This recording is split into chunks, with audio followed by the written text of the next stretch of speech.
Yes, people, big up to all of you. I appreciate you all finding the time to join this morning show, this a particular edition of the Blue Morning Show. I hope you're all doing well. Good morning, good afternoon, and good evening. I wholeheartedly offer whatever suits your time zone. Today, we have a mix of match review and some odd transfer news. More importantly, we got our man, Christopher and Kunku, and it looks like now you can say it's now 2-1 at Chelsea. Two goals to Chelsea, two Liverpool, one. And if we get Romeo Lavia will be Chelsea, three Liverpool, one. But more importantly, I do hope you're all doing well. So sit back, relax, and let's get into the show.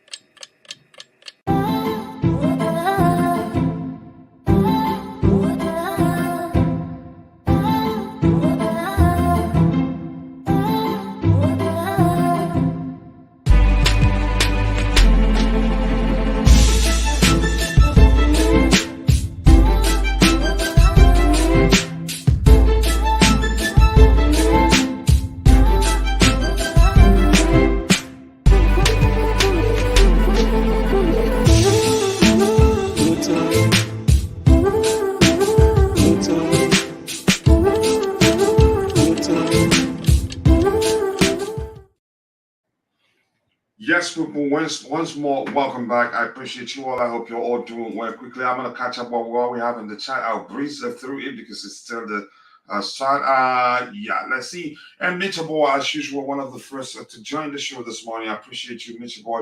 Much love to you too. And if you're watching, if you haven't checked out Mitchell Boy's YouTube channel, he's doing quite well right now. Don't wait until he gets to thousands before you join. Be one of those to help him get to 1,000. I think he has 800 subscribers right now, just 200 more to get it to 100. Mitchell, correct me if I'm wrong. Click the three dots to his name and click on go to channel. Be sure to subscribe and let him know I sent you. Roger and Bobby will need strong coffees. Yeah, you drained the life out of them.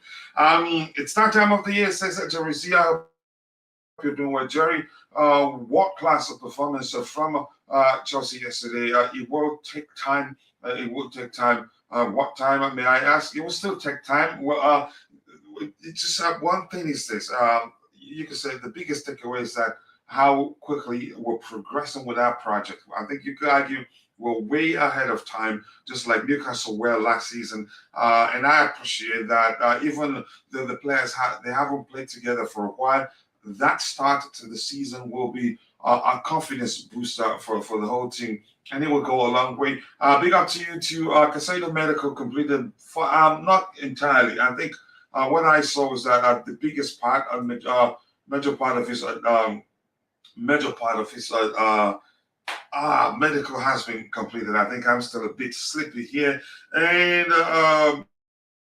Barek, is that Barek? Is that what your name is? Barek 679. Nice to see you. I appreciate you finding the time to join the show. And Vic says Fab now. Okay, Fab. Okay. Now it's time to sign the contract. A new Chelsea player until June 2031 with an option to extend to 2032. Yeah, that's an excellent, and that makes me happy. While 93% of the fans are predicting a significant time requirement for Chelsea to synchronize, I can claim to know much more, but I was absolutely accurate about the Poch igniting them right from the start. You can argue, but you can still see a little bit of disjointedness, but not as much as a lot of people expect, which is a good sign in my opinion. Well, we are way ahead in our project. That's just how I see it. Let's see what else we have here. Give me 1 second here. Okay, what am I seeing here? Give me 1 second. I'll be with you in a bit. This says that the coordination collective effort and their remarkable response after being dominated in the initial 25 minutes showcased both Poch's brilliance and the players' determination, dedication to his philosophy. You can say they're born into it, which is something nice to see. Big up to you too, Supreme Court. I hope you're doing well. I appreciate you finding the time to join the show this morning for me. We did very well to bounce back against Liverpool. Solid performance. Caicedo finally done to which was an icing on the cake, you could say. Still a lot of work to do. I agree with you, but the progress is amazing. Yeah, I'll take that. I appreciate the progress we've made so far. To be honest, it should have been 1-0 if our defense tracked runners are properly track runners are properly. That Liverpool goal wouldn't have even been a goal. Yeah, I appreciate that comment there. But more importantly, Wally Waldo, always nice to see you. I hope you're doing well. I appreciate you finding the time to join. Let's see what else we have here. Big up to you to JC. I hope you're doing well. I cannot complain. My computer was still streaming your channel. I went to sleep. When did you end? Okay, you're talking about Mitchell Boy. Okay. Let's see what else we have here. But honestly, a great start, especially after last season. That will be a serious confidence booster for the boys, and it will go a long way. In my opinion, big up to you too, JC. I hope you're doing well. Let's see anything else. I'm trying to breeze through these things as quickly as possible. And Wally Wilder here says, honestly, Starling was shocking yesterday. Some think he was good. He could say he's better. He was better than he's been in a while. So to me, that's acceptable because we're still stuck with them, unfortunately. Let's see what else we have here. Keep dropping the likes on the stream, people. The likes do go a long way. Sent a DM. Okay, they're having a conversation there. And says, I'm not impressed with Carney. He needs a loan. I don't think, here's the thing, that what he needs now is game time. I think there's a fine player in him. I get it here. It was a shaky start for him, but he grew into the game. And when he grew up into the game, you can say he helped us control the game, in my opinion. He's a young man. If we keep him out, wouldn't mind. If we loan him out, as long as he gets to play week in, week out, that's not an issue to me. Big up to you too, Santiago Mono. I hope you're doing well. I appreciate you joining. Hi to you too, Tango Rico. Rico says hi. Hi there, coach. What's your opinion about yesterday's matchup? To be honest, I was little okay. To be honest, I was little but unsure while checking the lineup at first. I wasn't too concerned about the lineup. My only issue is that when I wasn't sure how well we're going to do in that game. And especially the shaky start was a big concern to me. But yeah, we grew into it quicker than I thought we'd do. I expected the shaky start, but it lasted more than you can say more than I expected it to last. But still, the good thing is that we overcame.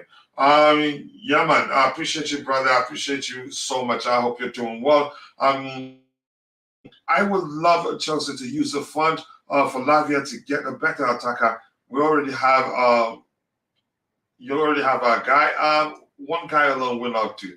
Will not be enough. What if the guy in question gets injured? So that's one thing. The question you should be asking. I keep dropping the likes on the stream, people. 31 likes. Let's get it to 100 as soon as possible and shoot for 200.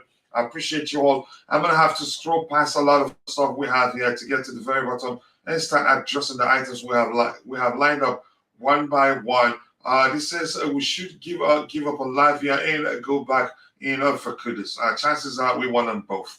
Caicedo passed the baton to Lavia, and now Lavia is dragging Liverpool in the mud. Liverpool, I'm not sure. I think they've beaten, you can say, more than they can chew. Keep dropping likes on the stream, people. The likes still go along. Well, I appreciate you all finding the time to join. Okay, that's good to see, brother. Big up to you too, ZV Genius. I appreciate you joining, Matt. I hope you're doing well. Thank you for finding the time. Even if you wanted to just say just hello, that will go a long way. That lineup was a losing lineup. I wouldn't call it that. If you pay attention to the structure, I wouldn't call it the losing lineup. That's again the reason why he chose to go with that approach. I think you could say he wanted to go with a formation that you could argue some of the most experienced players we have in the squad. They're more comfortable you can say facilitate, you can say yeah, facilitating that, or you can say working with that particular structure, for lack of a better term. Keep dropping the likes on the stream, people. The likes do go a long way. What else do we have here? And Vic says West Ham wants a Kudus to replace Paquita. Let's see what the club does. Let's see, Big Up Kachila. I am still concerned about where our goals are going to be coming from. We need a secondary scoring option. I think our goals will be coming from multiple multiple positions, not just the number 9 man. And I think we'll be better off with that you can say mindset than aiming to have a single individual be channeling our goal scoring opportunities through a single individual. I think that will be a huge risk. I want me a team where everybody will be a scorer. And big up to you too, Ryan Winters. A big up, Kachila. Okay, yeah, I think I've read that one. And JC says, did Jerry I had a stream yesterday? I'm not sure. He will talk to you, answer that question himself. Soft TV says Caicedo is a done deal. He just completed his medical, confirmed up, please. Yeah, I'm happy that one is over the line right now. So if we want, what's the name? If we want Romeo Lavia, I'm all for it because he's a fine player too. This says we are the most hated club, and it's down to our success. No question in that. You should know that.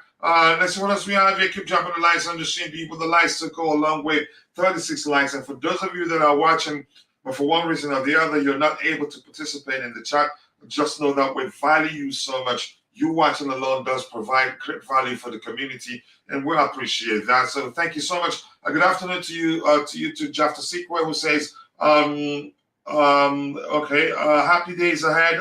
We will get even better, but from what I've seen against Liverpool, we can only hope for good things. It's as simple as that. Bobby, nice to see you. I heard that the link is in the chat. It's in the group, Bobby. You just have to check there. Yeah, I heard that Mitchell Boy drained the life out of you guys there because he streams it for 10,000 hours. Yeah, I've already sent the link. Keep dropping the likes on the stream, people. The likes to go a long way. Coach Carney never loses the ball, even in a crowd of 20 people. Are we yet to see him as a holding midfielder on the pitch? I don't know. I think I'd rather him play as a 10 or as an 8 rather than a holding midfielder. Maybe we're mixing up the language we're using here, but I think he's a fine player, and I think I get it. He's still young, but Poch doesn't mind how old you are as long as you can deliver whenever if he gives you an opportunity. Hi to you too. I watched the game. Okay, excellent. I'm glad that you got the opportunity to watch the game. Today is an important show. Yeah. Let's see what else we have here. Apparently, this is apparently Man City are willing to pay 80 to 90 million pounds for Paqueta. 17 million bid already rejected. West Ham made a contact with Kudus in the last 24 hours. Yeah. Let's see what else we have here. And it looks like Brighton also are no longer interested in signing Mohamed Kudus as they shift. They're looking to sign. What's the name of that? I forgot the name of the guy they're trying to get. The rumors are they're going after the guy in question as a replacement for Moises Caicedo. Let's say good morning to you too, Courtney. Chelsea should be for Lavia and cost Liverpool to pay way more than 15 million. What if you bid and they don't come for him, and if we don't necessarily need him, then it becomes an issue. We should only bid if we do need the player, but if we don't, we should just let it go, in my opinion. And that's another level of pettiness. If we're bidding just for the sake of getting Liverpool to overpay, then yeah, that's you can say premium level of pettiness. Good morning to you too. I hope you're doing well. Thomas Bates, Caicedo will be so important moving forward. I've always said Caicedo will be our most important signing of the window, and I'm glad we've gotten that over the line. Big up and much love to you too, Bobby. I hope you're doing well. Let's see what else we have here. I'm trying my best to get to the very bottom. It looks like it's not going to happen. I may well just scroll past everything there. Yep, I hope you guys on the panel are saying things about the Silva have learned. You're the one mixing things up. Nobody's saying Silva is a bad player or it's over for him. You want us to just rely on him 100% and not be ready in case he's hurt or maybe he's tired. You could say you're just mixing up the argument. I don't know. You refuse to understand what I tried to explain to you yesterday.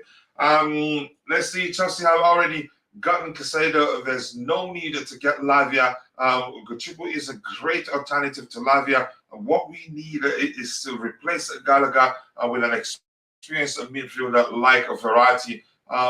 Okay, Marco Verratti. Let's see what else we have here, Coach. We needed to be clean. Okay, to be clinical in front of goal. I couldn't agree more, but let's see what happens. So smash the like button, people, and subscribe to the channel if you haven't. Let's the likes are very slow today. Let's get it to 100 as soon as possible. We're still stuck at 42. It's not bad, but let's see what happens. Is Caicedo done deal? Yes, it's a done deal. We need another goalkeeper for sure. The club, I heard before time, I think they knew Kepa. I think you could say they've always had Kepa up for sale, but his salary has always been an issue. But now he's gone, but not sold, on loan to be specific.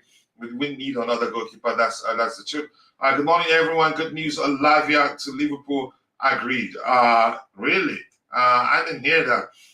Gallagher channeled his inner Kante in that game. I think he was brilliant. Last ditch tackle. More importantly, I think I will never forget that. Let's see, Coach. You sound like a coffee would do. You sound good. I hope you're good. Yeah, I'm good. But I'm using something else. I have had so much coffee the past 2 days. I'm taking a break from it. If I need it, if I necessarily need a coffee, I will go for it. I think it will take me about 5 minutes. This says, where's your brother? Okay, having a conversation there. Keep dropping the likes on the stream, people. The likes to go a long way. I'm not sure about Sanchez. We won't need another goalkeeper. I think he was good. Something he did yesterday that you don't see in Kepa. There was a claim he made. How quickly he got to the ball, I didn't see that coming. And that's the sort of thing, qualities that you can say that makes him different from Kepa Arrizabalaga. And that was excellent, and I liked it. Coaches, should we protect for starting to live? I'm not sure what I think that you, Peter. I'm not sure what to make of that one. Keep dropping the likes on the stream, people. The likes will go a long way. 49 likes. Let's get it to 50. Shoot for 100 and even more as soon as possible. I like Gallagher. Honestly, he puts his body on the line for this club, and I've not seen that dedication for years. Hate Gallagher or love him, again, his commitment is unrivaled.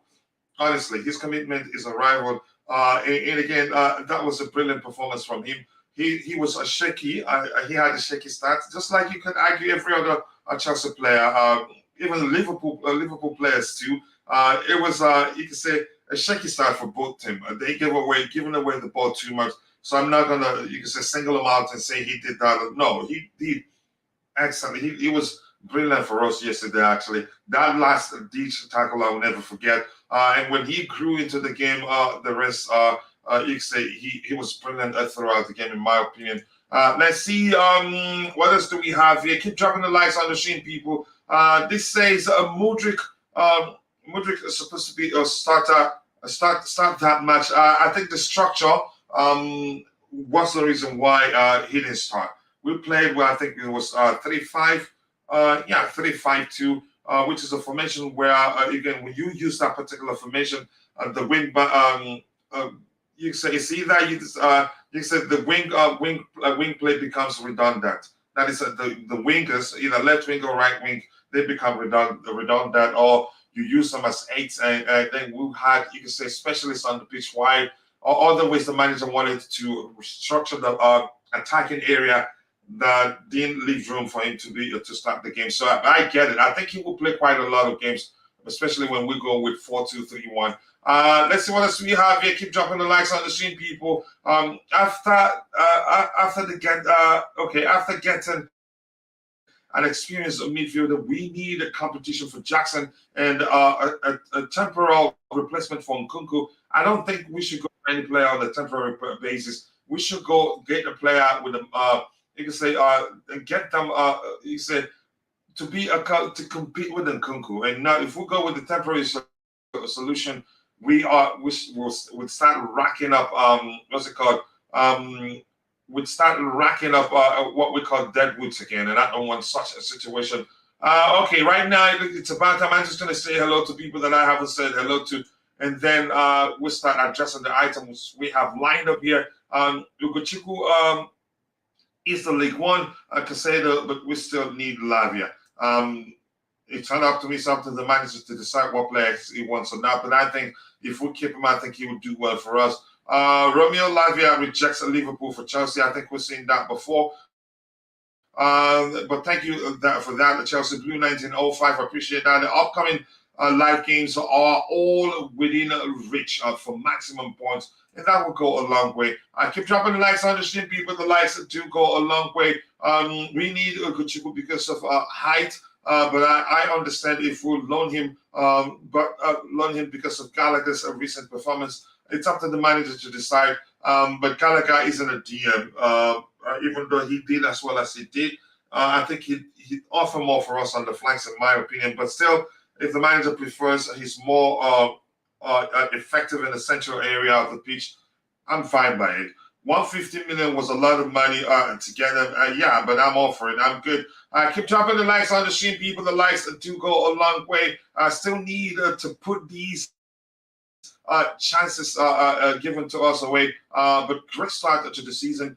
We didn't create too many, but I take it. I think we should just let Lavia go and sign Olise. Olise plays is a winger. Lavia isn't. Lavia can play as a 6, as an 8. Actually, I think he's equipped to play as a 10, in my opinion. So the two players of different profiles. We need them both. Please keep dropping the likes on the stream, people. Says my bro Adebayo Makunju. I appreciate you saying that. Thank you so much for finding the time to join the show. This one says Jackson did well, but needs to be more clinical. How many chances did he miss? I think he did well. He was excellent on the day. He also settled Van Dijk and Co. Coach, some update to tell you. You go ahead, shoot for it. I'm here waiting for you. Anything else to talk about here? Keep drop. It says yes. Watching it today before Coach and you, Roger, spitting facts. Oh, thank you. I appreciate that. Let's see what we have here. Keep dropping the likes on the stream. The likes still go a long way. Okay, thank you. If that's how you feel, kudos to you. If you feel like you're calling on the, if you're what you understood, your takeaway from that argument is that we wanted him benched. Okay, that's fine. We're here to have a conversation. It's not a fight. You win. Let's see. Gallagher. Okay, Blossoms as a DM. Thanks to Chelsea for rejecting the West Ham bid for Gallagher. And rumors are that the manager is ready to block subsequent. You can say any other bidder for the young Englishman. First off, that Everton have confirmed the signing of Jack Harrison. Okay, thank you for that update. Mudryk still needs to mature. Hopefully, the killer instincts will come with time. I think he didn't play yesterday, given the structure we use. That's just my opinion. Anyone else worried about Chelsea breaching FFP? I'm not concerned. Here's the thing. I'm going to tell you this again. Those guys, they're not idiots. They didn't just become billionaires by being dumb. They have, can assure you, they have someone crunching the numbers and letting them know again what to do and what not to do in terms of spending. How much they spend, and then they'd be in serious trouble. So yeah, even Kepa living on loan, that does a lot for us from a financial perspective, because Madrid will be taking care of his salary, so that's a huge plus. They'll also pay us a loan fee. Any update on Lavia? Yeah, it's getting closer and closer, and we're hearing that we're close to agreeing personal terms with him. I agree. The Penzo agenda is in the trash. I didn't even pay attention to that. Andrew Phillips, we have to be honest. We don't need a Lavia to By Gabriel Vega, by Gabriel Vega is joining Napoli. We don't need Lavia. It's just an opinion. If the manager feels like we need him, I believe we've seen enough. In my opinion, I've seen enough to trust the manager. Whatever he demands, get him for him. See how well we played yesterday. He's still saying there's still a lot to come, that we still need quality. That shows you the manager's mentality. Hopefully, so if he wants Lavia, let's get Lavia for him. We need one DM, a creative number 10, a clinical striker, and a proper goalkeeper. I've always said before that when people were calling just for a DM and a striker, that we need a 10. I've always said that will help us diversify our chance creation to create more from the central areas. I know Enzo does that, but if you have a traditional 10, we'll create more, even more chances from the central area, and that will go a long way. This says if Chelsea did not get experience or do not get experienced midfielders and attacking midfielder and competition for Jackson, Chelsea will still play good football without scoring goals. The sale of fringe players can get the deals. And they're working on it, so I trust them. I'm really not going to complain. We seriously need another robust and elite forward player like Nkunku.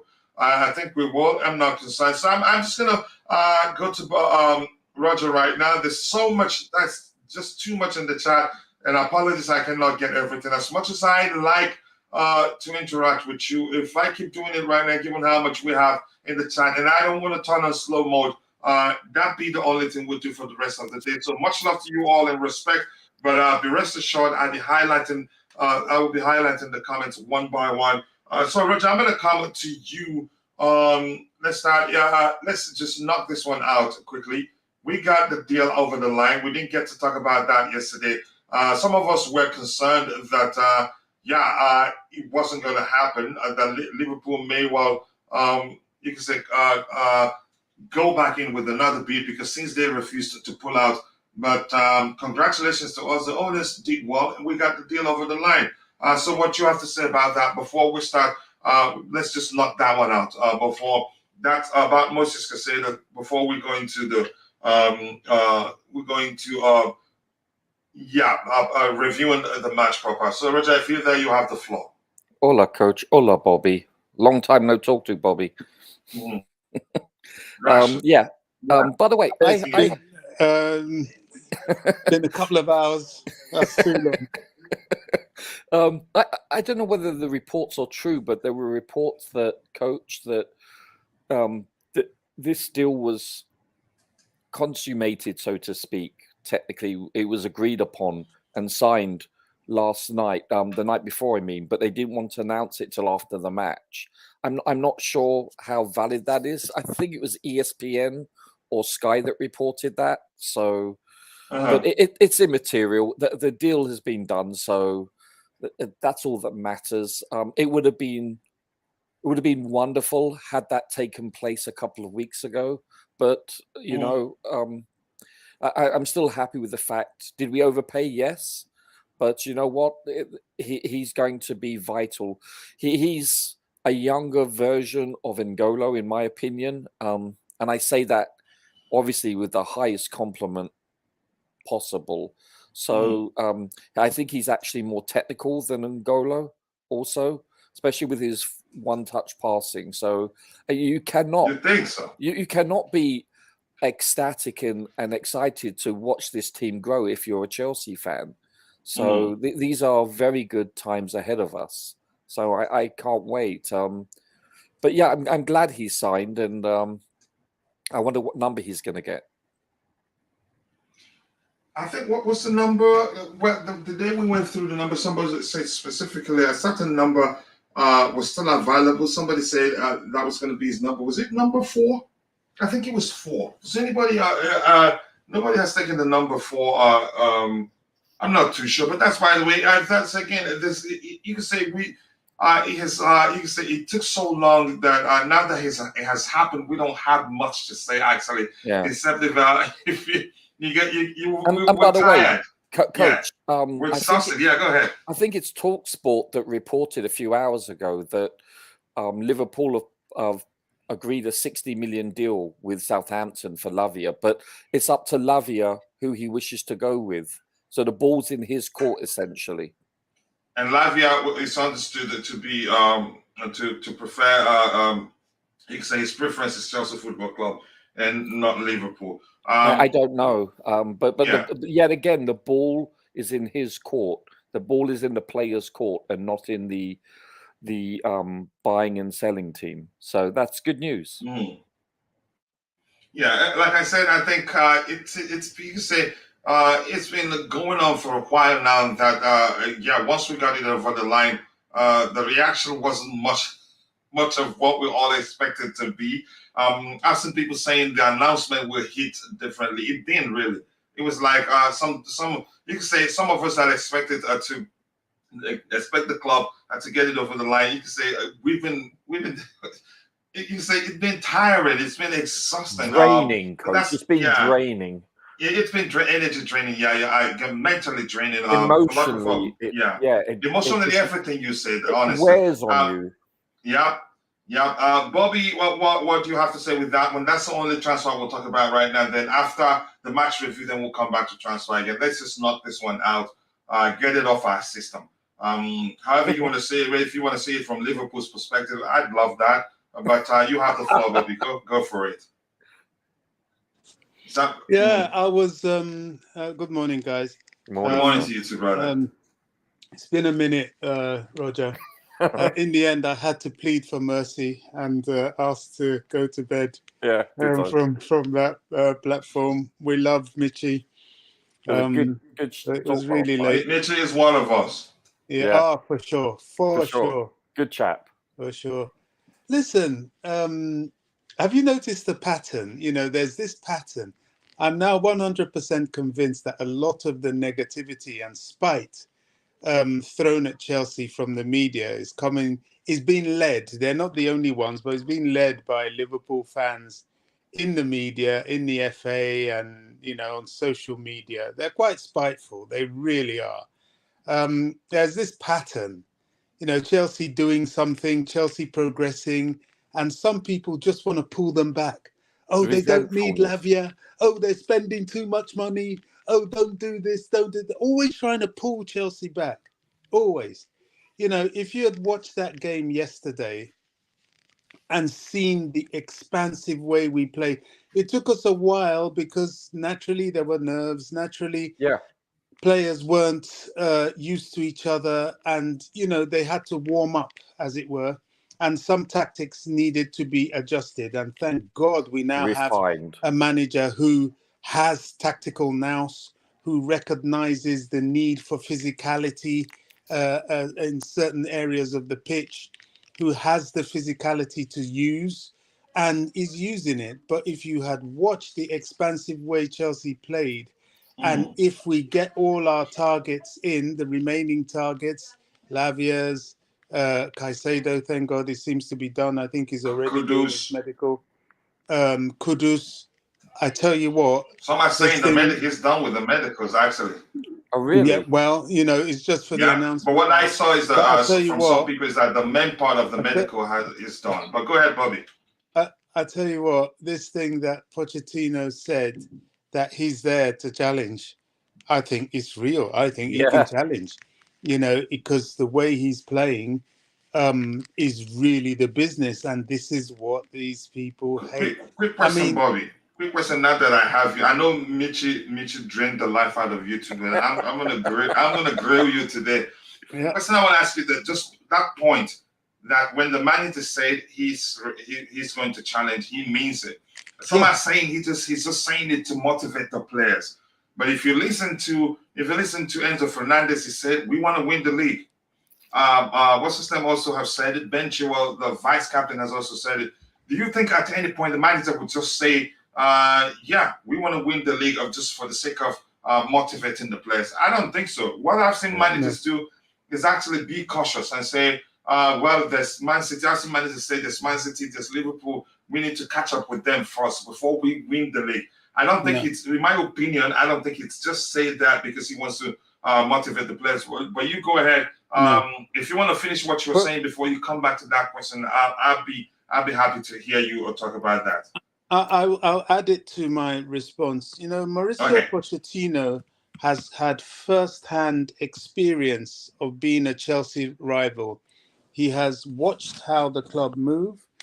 He has come up against the club, and he knows firsthand that Chelsea is about winning. He knows that you don't come to Chelsea and start experimenting, oh, we need time, we need time, we need time. They will give you time to an extent, but if results start to go south, you're gone.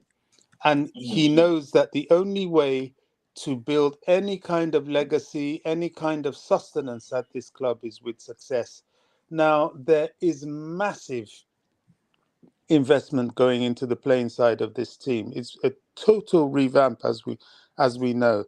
And this is why our rivals are scared. You know, some members of the fan base who I'm still not convinced are fully on board with Chelsea are into all this restrictive discussion. Oh, it's too much money. Oh, we don't need so and so. Oh, anything to weaken the team. Oh, play so and so in the midfield, and you know that he's physically deficient. Just anything to weaken the team is what they want. But fortunately, the cries for strengthening, the cries for success, and the approach by the new ownership and the management is all about winning again, is far greater than our detractors. You know, it was pathetic, if true, that Liverpool, which is quite likely because I've never seen them take a whole boardroom contingent to a game, if they're coming to Chelsea to cry about, oh, you're spending too much money, I mean, that's just testimony to the fact that they are 100% rattled. They're trying to rattle Chelsea, which is such poor taste. They wanted to use money to do it. It didn't work. They're not in a position to financially challenge Chelsea. Even financial powerhouses like Man City and PSG, even Real Madrid, they would hesitate to get into a financial battle with Chelsea. The reason being, it is an unnecessary waste. If you have money, you will see that. It's when you don't really have the money and you want to try and pretend that you don't see that. They have embarrassed themselves. They've made themselves look stupid.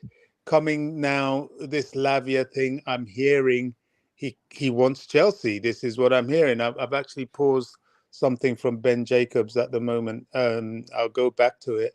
But this is the vibe that's out there, is that even though the 60 million has been accepted by Southampton, they are saying this guy is that it's down to the player, that they'll just go with wherever the player wants to go. So Liverpool are frantically trying to persuade him to go to them after they had embarrassed him. Well, it's left to see what's happening.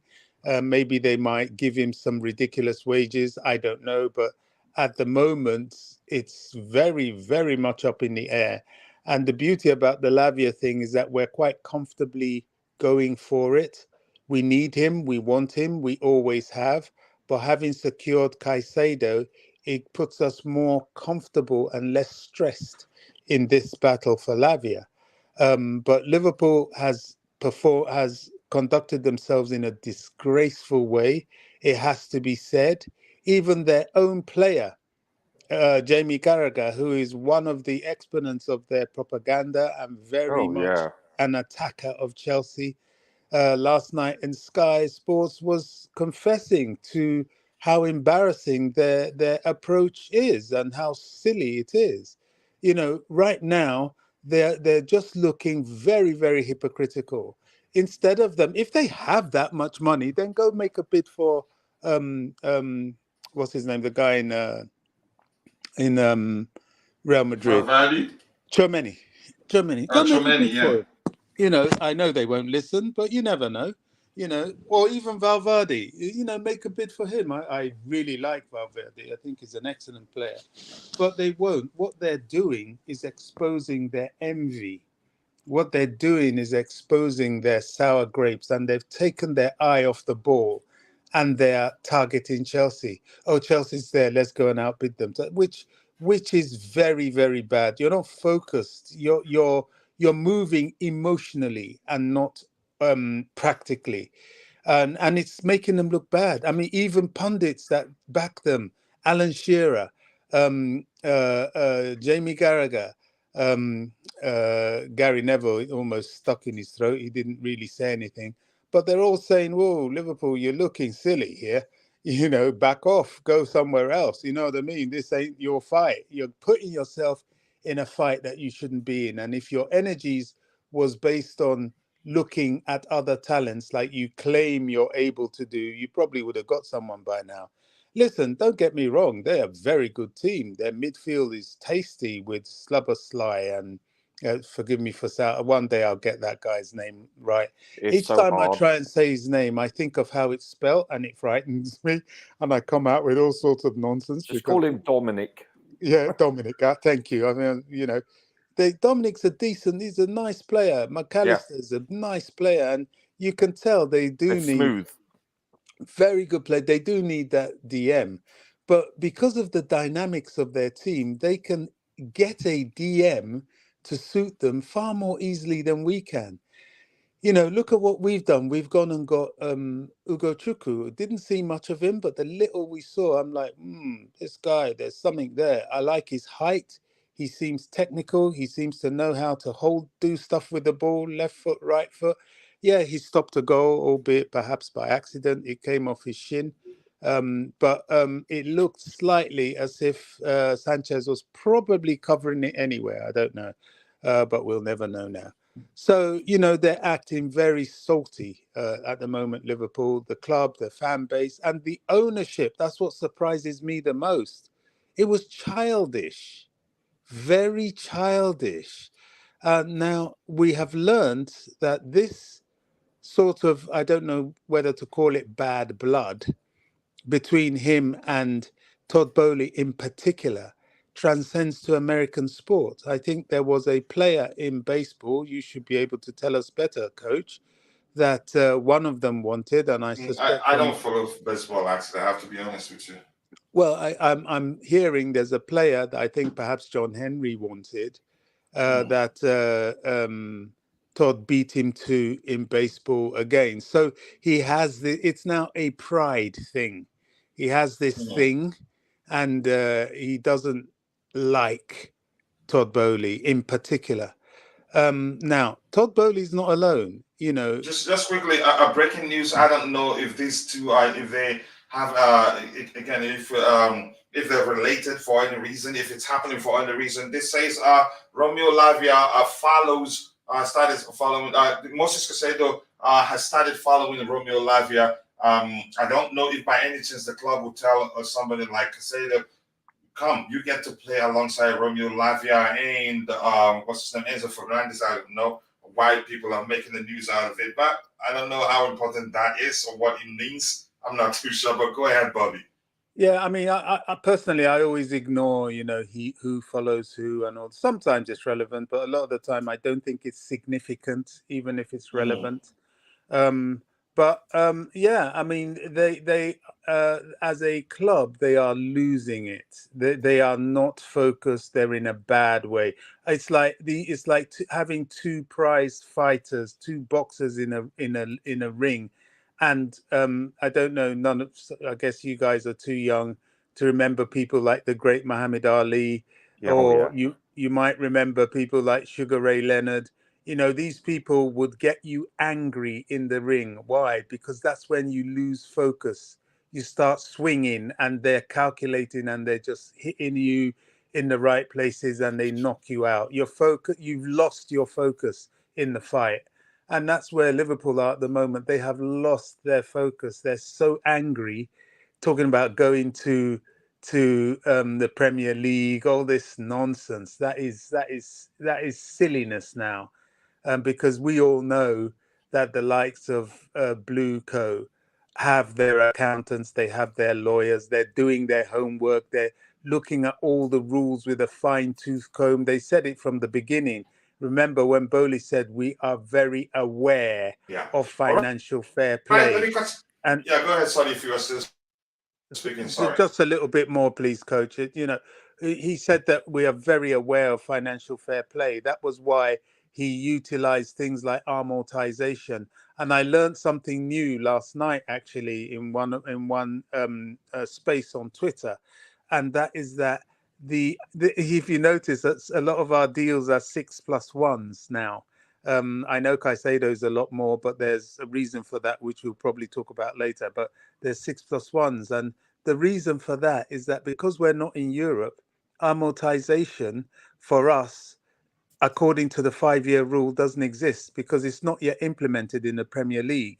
So the longer we are out of Europe, the longer we can amortize. I know they probably will implement it, and we certainly want to get back to Europe next season, but it's given us an added year of amortization. So these guys are playing smart.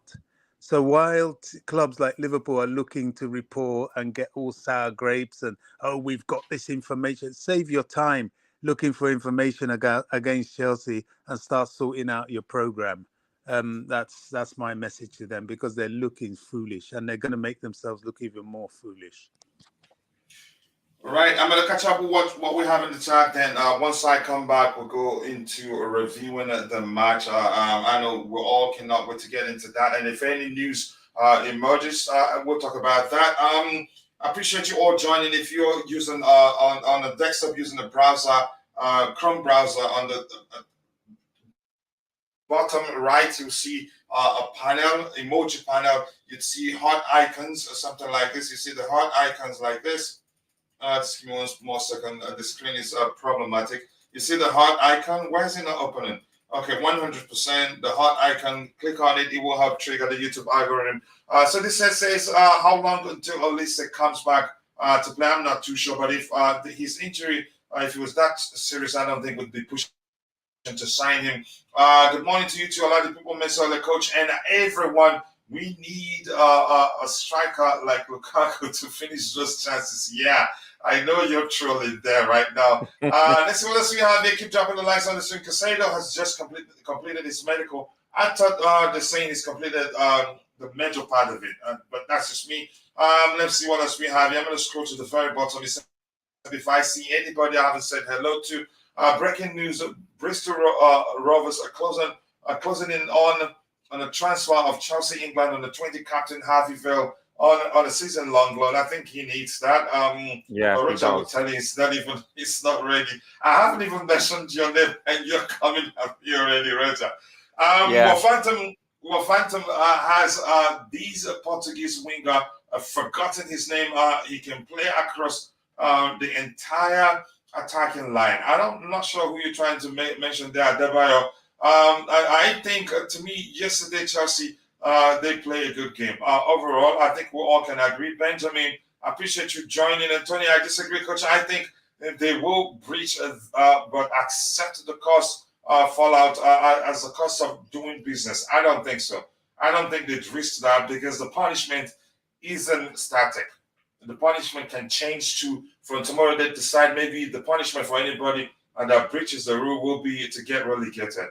If it is, let's say if it's, I don't know, static isn't the word. If it's constant, if they say every time you breach the FFP rule, you get fined $100,000. You'd see club breaching it like this. So you're not too certain what sort of punishment you'd face. Just be sure of that. So, but don't be concerned. Rain, always nice to see you, Rain. I hope you're doing well. Ian Matson, I cannot play in a forward position in that. In the long run, you could say, I think I wouldn't judge him with what happened. He came into the game late, and I wouldn't judge him for that. I think no, that's just me. Silva, no one wanted him benched. I think you were paying attention to the conversation. Thank you so much for coming to our rescue here. I think we were all discussing how to best maximize his fantastic abilities. That's another way to put it. Nobody was arguing he's done or bench him. We were saying the manager probably will be using him sparingly. And I was arguing, we're having, you could say, debating with my fellow panelists yesterday, telling them I think he plays as long as he's fit, as long as You can say as long as he's not injured, but the manager will every now and then decide to give him a rest. He doesn't. He will not wait until he gets tired before he gives him a rest. That was the conversation yesterday. Ryan Winters, thank you for coming to our rescue. Then this says we should know more in the next 48 hours regarding Romeo Lavia, the management of which of his current club, the management of which Chelsea, current Chelsea midfielders exist. And that's mixed up a bit. I keep dropping the likes on the stream, people. The likes do go a long way. Robert Sanchez is a proper goalkeeper. I remember it was his debut yesterday, and yeah, that's a shaky moment with this. It's only natural, but if it becomes constant, then he's not that good as some people are arguing. But I think he did something that I didn't even expect him to do. That was a ball he claimed in the air, bypassing so many players in the box. That was excellent. Because you have to find a track. You have to find a path to go to where he claimed the ball. That wasn't easy to do because somebody could have blocked his way, and then we'll start questioning why did he leave his position in the first place to come try to get it. Speaking of Romeo Lavia, third update, he has agreed to join Liverpool for 16 million. What is the source? Because I'm hearing he's refused to join them. Keep dropping the likes on the stream, people. The likes do go a long way. N'Golo Caicedo, yeah, you could argue that. Let's see anything else here. Otherwise, I'm going to scroll to the very bottom. Apologies if I missed your comment then. If I haven't said hello to you, God of Frogs, much love to you. Rafael, Chimera, all of you, much respect to all of you. But I have to scroll to the very bottom. But I'll try my best to get your subsequent contributions. That's quite a lot of comments to get through. Okay, you're a new Chelsea fan. Welcome, and believe me, hopefully the blue bug, like Bobby would call it, has beaten you, and you will never turn back again. If you go blue, you will never go red again. If that makes sense. Keep dropping the likes on the stream. Okay, it's fake news, you think?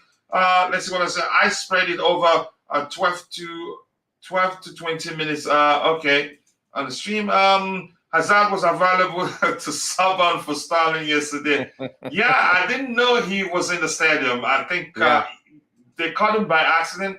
I didn't think he wanted to be seen, and he had the first cap on too. Think Morella will be in the under-23s and can be alternating between. Morning to you too, King Mo. I appreciate you finding the time to join.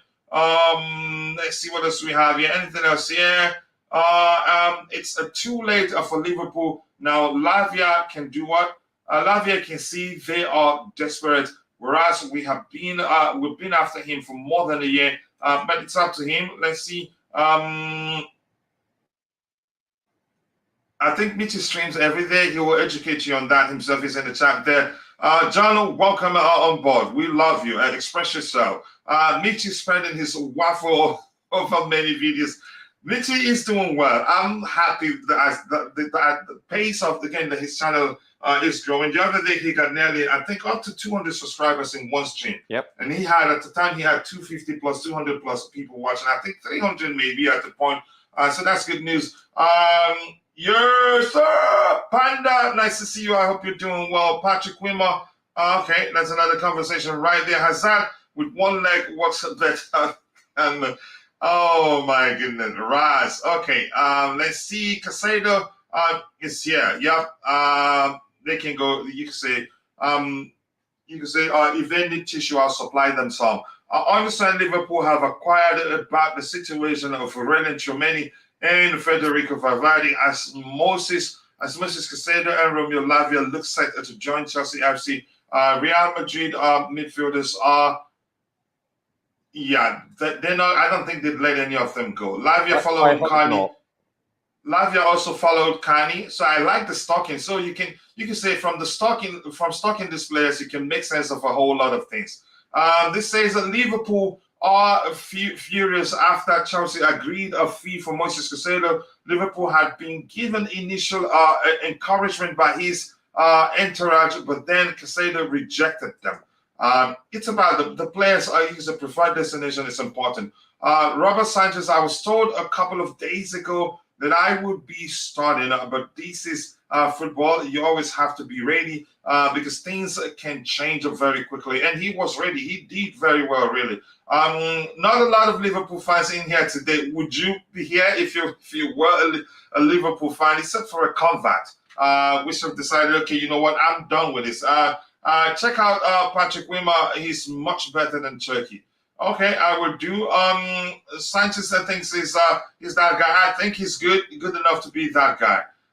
Michi, my request is to advise how to know when you are actually live. Okay, you have that conversation with him, please. Liverpool won't get a Tremaine nor Verdi. I don't think they will, even on loan. No. Constantine Dante, I had to scream, scroll past everything because so much in the chat there. Much love to you, brother. How can I not say hello to you? Tremaine and Valverde, among others, are way, way, way better than Caicedo. I think that's just your opinion, really. Thank God, Glenn 10. Glenn, have I actually said hello to you? Glenn, I just read your comment and I didn't say hello to you. I hope you're doing well, brother. Much love. You being here shows you're recovering very well, and we love that. What else do we have here? Kilo Navas is available. I think his salary will be an issue. He said if he can accept it to take a pay cut, just keep making higher beats on Lavia so Liverpool can spend more. That'd be a risk. That would be a risk. I'm in trouble today. Even DJ is complaining that I ignored his hello. Good afternoon to you too, Chicos. I appreciate you joining the show. I hope you're doing well. And this is Shofadinho says if your Lavia deal does go through, let's stick with Gallagher. Doesn't go through, let's stick with Gallagher. You're saying, Kachila ignore. Okay, hello to you too, DJ. I appreciate you. It was a mistake. I had to scroll past quite a lot because there's a lot there. But you know, I love you, brother. Let me see if I can see that. You're an OG here, but that's right away. We're going to get into the match review as soon as possible. So where did DJ say hello? I'm trying to find it. I just have to do it for the sake of doing it. But keep dropping the likes on the stream, people. The likes do go along with. There you go. I think that's not the first one since that one starts with however. I don't think that's the first comment from DJ. Maybe. I could be wrong, but DJ, I'm just going to move on. However, like Bobby is saying, Liverpool have now offered 60 million, but wages could possibly convince him to join Liverpool. But Chelsea could always up their wages, up the wages, the wage offer for him, as both deals have been accepted by Southampton. So thank you for that, DJ. Apologies that I skipped your comment; it wasn't intentional. Again, so much to read, so I had to scroll to the bottom of the whole thing. And thoughts on Lukaku to Sports, I think that's absolute horse doo-doo. Nothing, no, you can say that's not no truth to that at all. It's all good, Kajil, brother. I am messing, but I appreciate you. Much love. Keyshawn, did I skip his comments too? Quite a lot in the chat there. Lukaku will never get a chance to play for Chelsea again. Eugene, nice to see you. I appreciate you joining. So let's start addressing the match immediately. And I'm going to start with you. Is it this one here?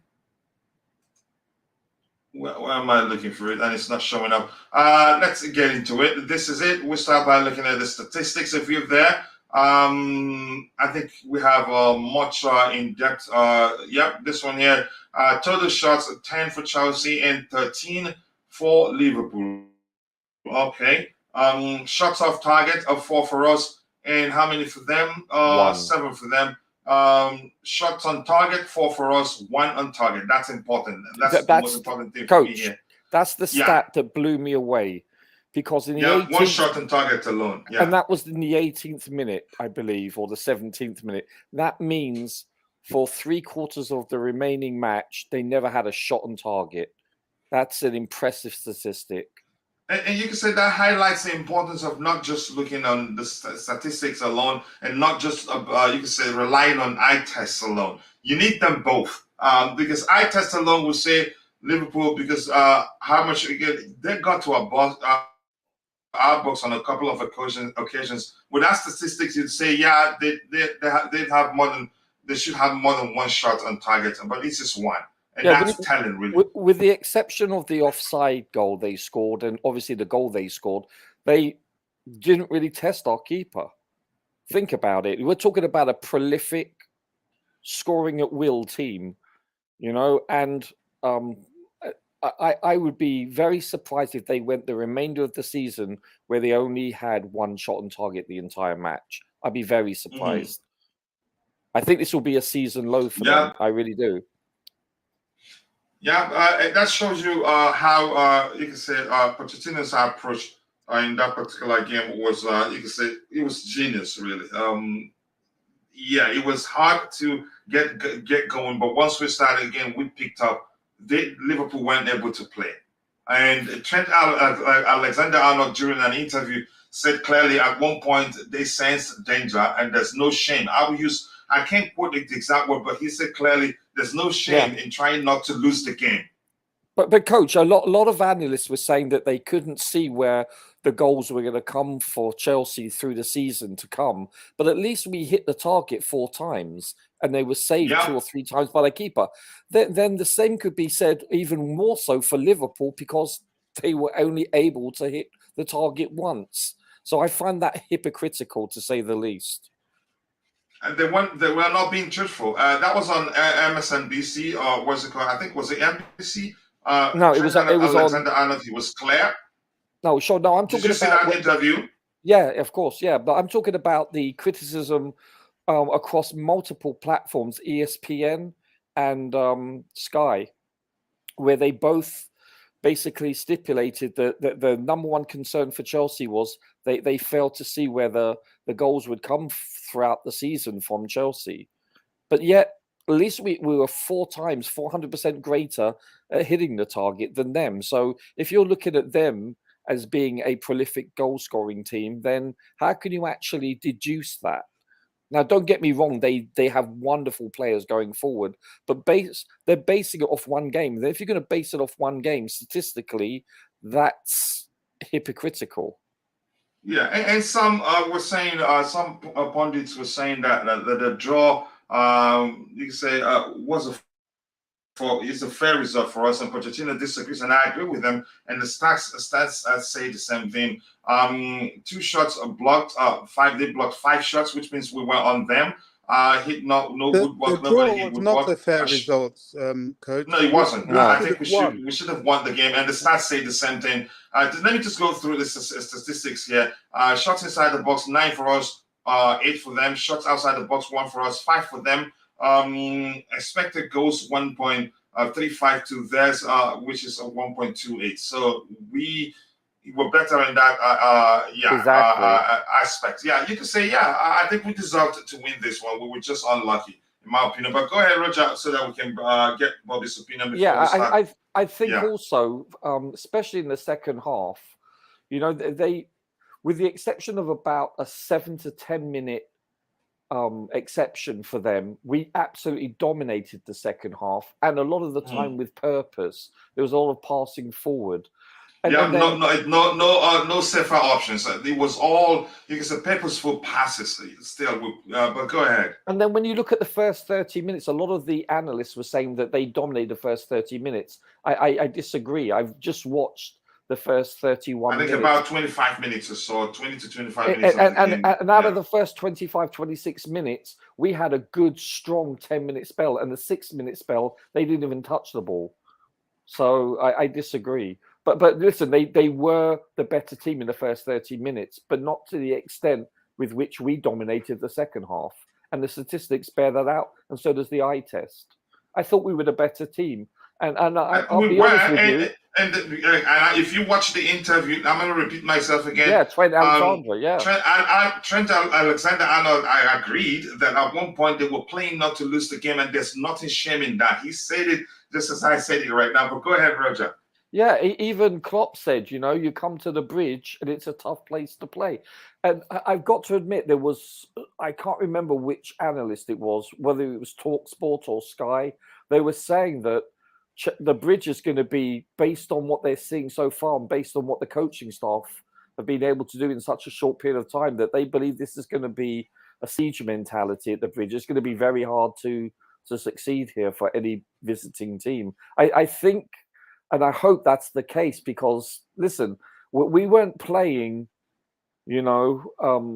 a B team here. We were playing a very good, well-coached, well-oiled machine that's quite prolific. I know it's the first game of the season where, some teams start slower than others, but I'm sorry, we have brand new coaching staff. We probably even have brand new tea ladies coach, but you look at most of these players, they're very new to the team, at least since January, and that they've got 7 years under their belt. We don't. And, I thought, to say that, I know we were playing at home, but to say that we looked the better team, I actually, to be honest with you, I didn't anticipate that. I was hoping. I did not expect us to be that good. No. I anticipated us to be hopefully equal to them. I'll be honest with you. They exceeded my expectation. Yeah, and I'm pleasantly surprised.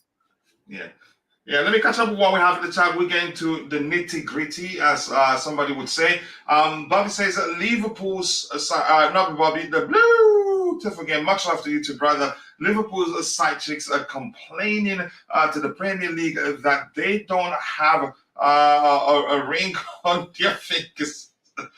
Oh my goodness, snitches are what you call them there. Here's the thing, big up coach, big up to you too, brother. Much love to you too. I appreciate you joining. But if you want what put a ring on it, what's that? Song. Okay, let's see what we have here.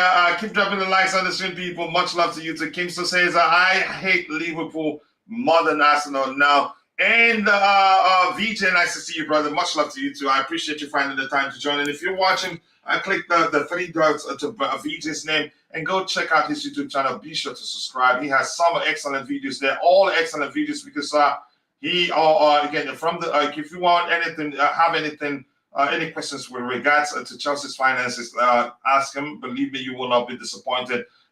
Constantine Dante says, yeah, too many of us now, coach, just skipping.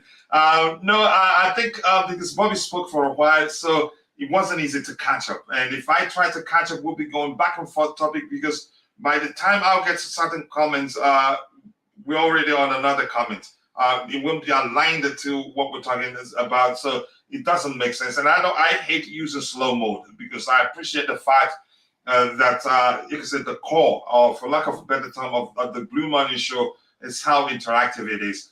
We should have won yesterday. Yep. How was the performance, lads? I think it was an excellent performance. I think a lot of people were surprised how well we did. Even some Chelsea fans that were thinking that Liverpool would blow us away. We didn't. And the Liverpool fans that were here 2 days ago, they had to be here and tell us how they will beat us 7-1, 7-0. We haven't seen any of them today. Probably they'll have to slip in after taking the time to think about all the things they've said. Just 1 second here. Wow. Moises Caicedo has completed his medical ahead of a proposed transfer from Brighton to Chelsea Football Club. That's excellent news. So that one will stop us there. The vibe, nice to see you, brother. I hope you're doing well. Much love to you. Nice to see you. I hope you're happy this morning. This says, let me see, Roger, don't say City win, because they spend at least, they spend smartly. Chelsea are reckless right now. I wouldn't say we're reckless, but you're entitled to your opinion, and that's how we operate here. The chat is crazy, and I do not want to turn on what's it called? Turn on the slow mode. Hi, Chelsea Perspective. Good morning to you too. Good to hear from you. It's Chelsea all the way. I love the guys. They looked so good. Yeah, it was an excellent performance. This surprised a lot of us, given the fact we were thinking we'll still a disjointed performance. It didn't look as if that we had too many new players in that team. Coach, don't say Liverpool, say Liverpool. I'm not sure how to pronounce that. I dislike City more than Liverpool. Okay, Rain says that. Let's see, Chico says, stop panicking, my fellow fans, about Lavia, because Chelsea are ahead of them because of Joel Joe Cole knowing his family members. Wow, I haven't heard anything to that effect. The Strasbourg already have a lot of strikers and they're on their roster. Okay, does David Washington still head there alone? I'm not too sure what the club does with him. Hello to you too, Zaki Akiru Azam. Nice to see you. I appreciate you joining. God of Frogs. I hope you're doing well. I appreciate you joining. OMG Al Hilal got Neymar. Yep, they have deep pockets, like Roger would say. Lavia can go. To be honest, we can get Adams for cheap, or we keep Ugochukwu. I think we'll be fine. But if we get him, which means the manager wants him, if we're really pushing to sign him, then let's get him. Hello, I am okay. Yeah, Zaki Karim Azam. Nice to see you. I appreciate you joining, Mr. Zaki. Enjoy yourself. All we ask of you is just to keep it stable. You're welcome to the Chelsea Perspective family. And more importantly, thank you so much for 102 likes. Let's keep it going, people. This is absolutely crazy transfer window. The Saudis, the Saudi League has probably spent more than any league. You can't even come close. You can't even, I don't think any league will come close. If you take your time to compute that, you see, yeah, they spent quite a lot. The Saudi League is cooking. They are. Keep dropping the likes on the stream, people. Saudi League need Lukaku, Sterling, and Chilwell. Somebody please tell them that we will listen to them. Manchester United. Okay, let's see what we're doing here. Keep dropping the likes on the stream. Not too many. I am hearing Neymar Jr. being sold for 17 million. Yeah, he's worth all that. His brand also is huge, so I don't think they'd mind to pay that much money. So I'm not shocked. Surprised that nobody went for him, and nobody could have signed him or be able to pay his salary. Not too many would have been able to pay his salary. Plus, they have other concerns. He's always again out injured and doesn't play that much throughout the season. So the Saudis can afford that. More importantly, the name is what they're signing, not really the player right now. It's just one game. Mr. Obife says, yeah, okay, here's a Liverpool fan there. Chilwell was fabulous. Him and Gallagher, I think they all did well, but we'll get to talking about individual players. Neymar for 17 million. Yeah, the name is what they're signing. I'm going to say that to you again. Let's say Chelsea will win the league. Mark my words. Yep, it's a video. Nobody deletes it. I saw some crazy 5D chess to protect Chilwell yesterday, saying the man didn't play a left back, which essentially means he just abandoned all his defensive responsibilities. That may well be the case, but I'd have to watch the game again. Every time we face a Big Six club, we lose or draw. I am tired. A score goalless. Especially Liverpool. It's been draw for a few years right now. Draw after draw. Breaking news: Moises Caicedo has completed his medical at Chelsea training ground. Wow. Excellent news. But we just cannot afford him. Yep. We did very well, but I cannot believe Poch started Sterling. What the hell? Again, maybe he's one of the most experienced players, but he did well, but not as well. Again, some you can say typical thing you expect to see whenever he's on the pitch. DJ, I can't sing that, but are you a composer now? Oh, Moises Caicedo. All we want is Caicedo, that Nigerian guy who I think the club should use that for the, you can say, should I call it introductory video or unveiling video? Chelsea, please, one more signing and we are going to be invisible. Turkey will be a great signing to make the team the best team in England. Chances are we're not serious about Turkey anymore, given what we've heard, and we've heard little or nothing about him. Martin and Madrid need to play more time for us to drop Midwell and Sterling. Wow. Let's see what else we have here. Brianni Yahayu, aka 343, Dynamo, Vivella FC, Contender FC, and now Jackson FC. Nice to see you, brother. I hope you're doing well. Kim said that day will come, brother. Trust in Didier, the second coming. Yep, that's Jackson. I love him so much. What a player he is. The fact Poch played Chilwell over Mudryk as in the left wing position, huge red flag. Not a red flag. I think he was trying to be, you can say, use an offensive, deploy an offensive approach, but at the same time be cautious. That's how I see it. Breaking news: Moises Caicedo has started following Romeo Lavia. I think we've talked about that quite a lot. I'm just going to say hello to the people I haven't said hello to here. I didn't like the formation, but I enjoyed the game. Sterling played okay, but still lacking in his last, you can say, in his last discussion making, decision making. I think you meant there. Your phone helping predicting what you're trying to say there. Chalky, I'm not sure what to make of that. This says they needed to pass to Jackson in behind him more. He kept making runs, but no passes. I think Pochettino himself, I think he did mention about how he talked about how Jackson was isolated, but maybe the absence of Nkunku or some other player who you can say would understand, you can say who would have made a better partnership pairing with him. Mudryk did more in 10 minutes than Chilwell did in 18 minutes plus. That's the dive from Ben. Keep dropping the likes on the stream, people. The likes do go a long way. Said that Chelsea fans think getting Lavia is a win. It's overload. It will overload the squad. It's only the ego. Maybe that's what's going on. I don't know. But if the manager really wants to get him, breaking news: initial contact has been made now between Moises Caicedo and Romeo Lavia. Okay, and I took my time to read that. You don't want him. Keep dropping the likes on the stream, people. The likes will go a long way. He didn't play left back and right back. He played all center back. If you notice, his left back and right back played midfield. Okay, they were inverted. You're trying to say there. This is just my personal opinion. Of course, we know that Lavia is ego over logic.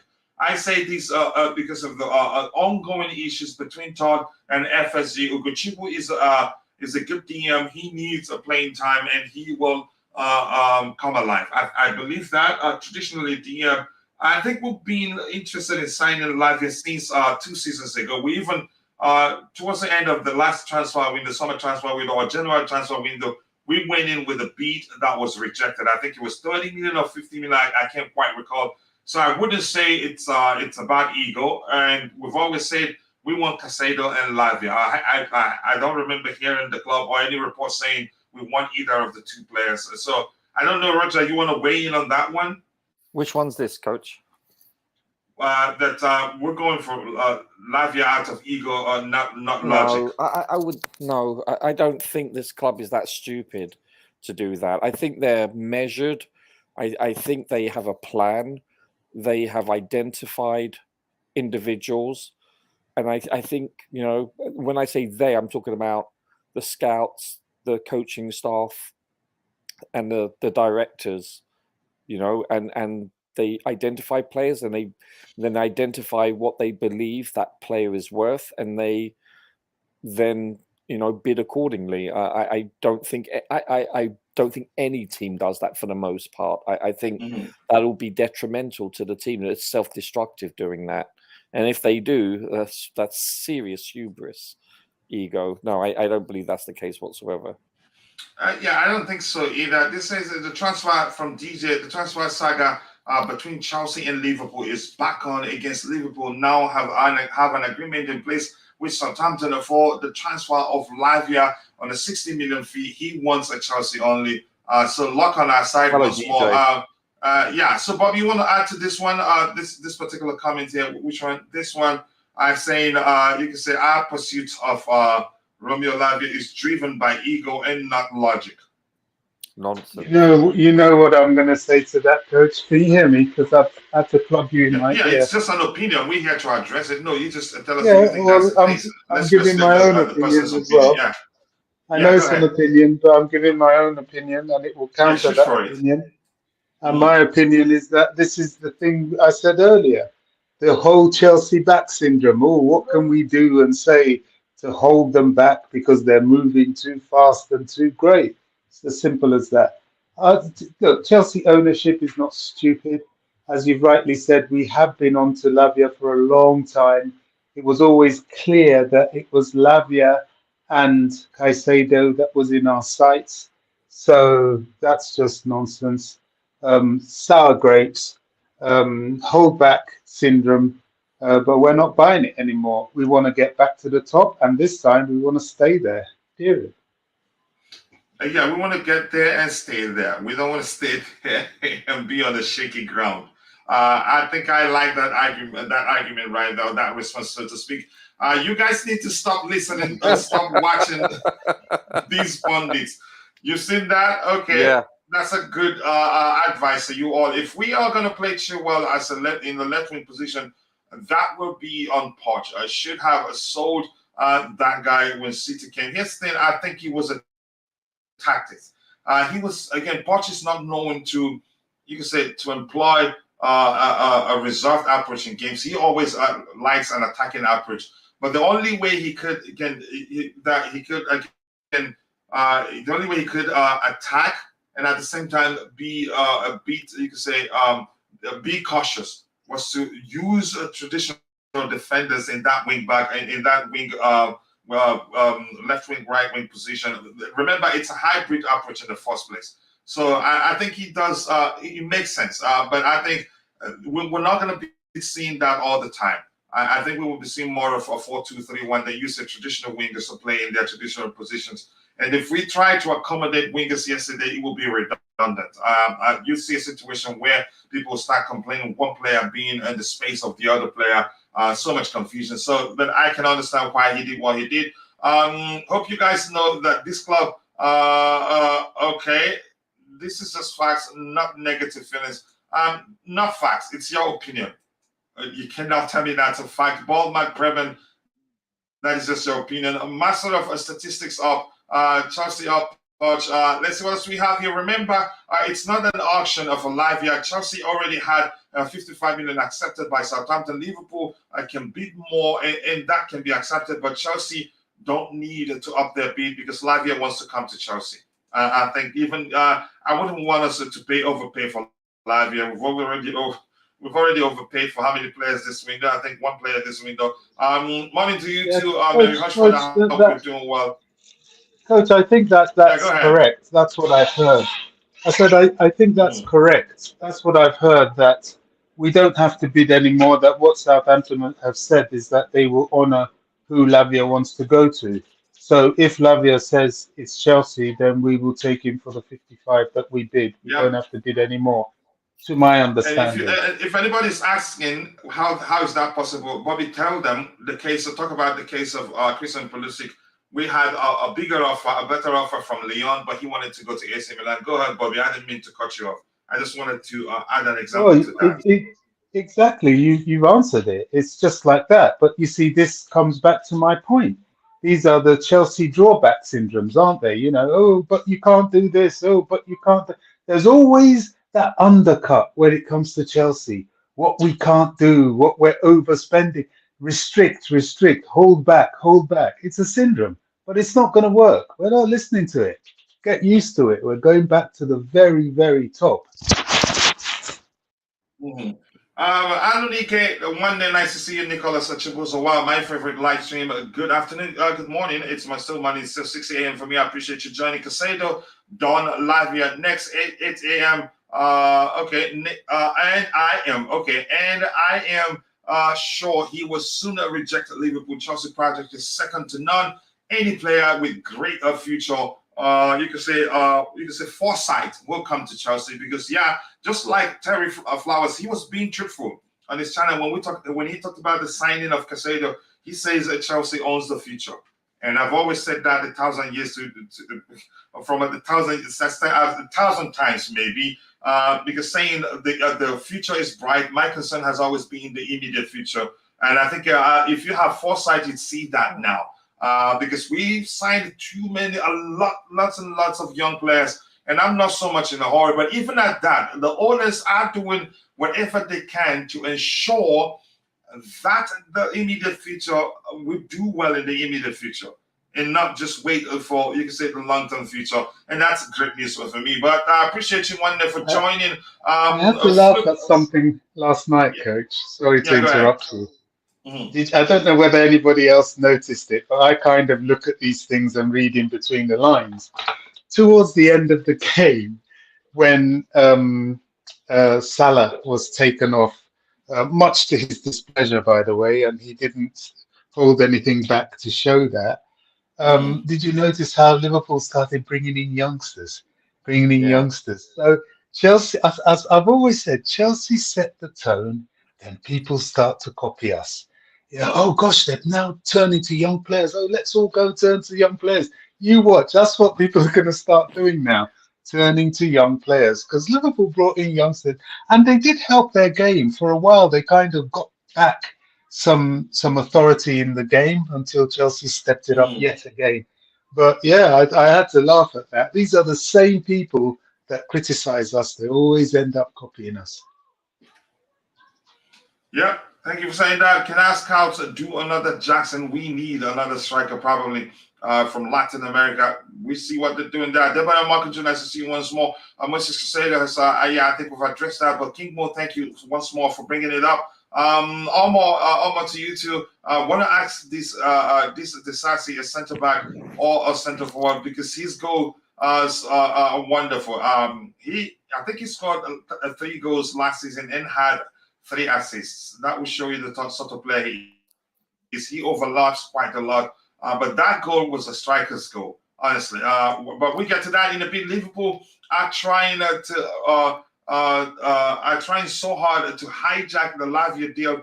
Lavia wants to Chelsea. That makes it even more difficult for them. Maybe they try to go through the ownership and convince us. For me, Chelsea won the match with the signing of Caicedo. For me, it's 2-1 now. Yeah, it's 2-1. And if we still sign Lavia, it will be 3-1. For me, it's 2-1 Chelsea. I believe in this team, and I am pretty sure this team will do well under Pochettino. You can see the blending yesterday. Yeah, it just seemed as if they played it together for a while, but they haven't been together for a while, actually. The peaks of Caicedo in a CFC shirt should be out later today, for sure. Were you saying something about it? Yeah, they are really trying to put pressure on Lavia at this moment. Even more so than they did to Caicedo. Caicedo, they tried to pressure him for 2 days, such that I think he had to even bar or block Klopp from his phone. So they're doing the same with Lavia at the moment. I'm not sure it's working. I don't think it's working, but yeah, I was about to ask, how do you see this going? Something. My feeling, and I know this isn't based on feelings, but you have to have feelings. But my feeling is, I think that ship has sailed for them now. I think he will come to Chelsea. I think Chelsea's directorship have had a big part to play, and that's where I have to say and digress a little bit. All these people attacking Winston Lee, they need to lay off, because he did play his part significantly in the Caicedo deal. Okay, he couldn't get into the three-figure digits of the millions and had to call in the big guns, but that's all part of the Chelsea structure. So I think they should cut that guy from their pay grade. Yeah, absolutely. So now, is it Lawrence Stewart or is it Joe Shields?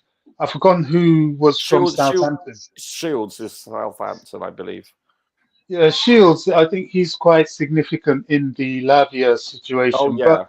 But Liverpool they are trying very, very hard. But I think my feeling is, and I'm not, I can't see the future, but my feeling is he will come to us. It's one, the project. 2, he's 19 years old. The project is so attractive. And as Coach said, everyone can see that Chelsea owns the future. That's why they hate us so much. Yeah. If I were him, I would go to Chelsea. I personally, but maybe that's my bias talking. I don't know. But let's wait and see. But I don't feel frightened by it. As I was initially with the Caicedo situation before he came out and spoke. Sure. I was rattled. I was like, wow, these guys have got this player, because it was such an aggressive financial attack. Yeah, well, whether it was or not, it was so aggressive. And Brighton's all about the money. That's what they wanted, and that's what they got. But the player had to come and save us. In this case, they have already agreed with the player, and he has now agreed with us.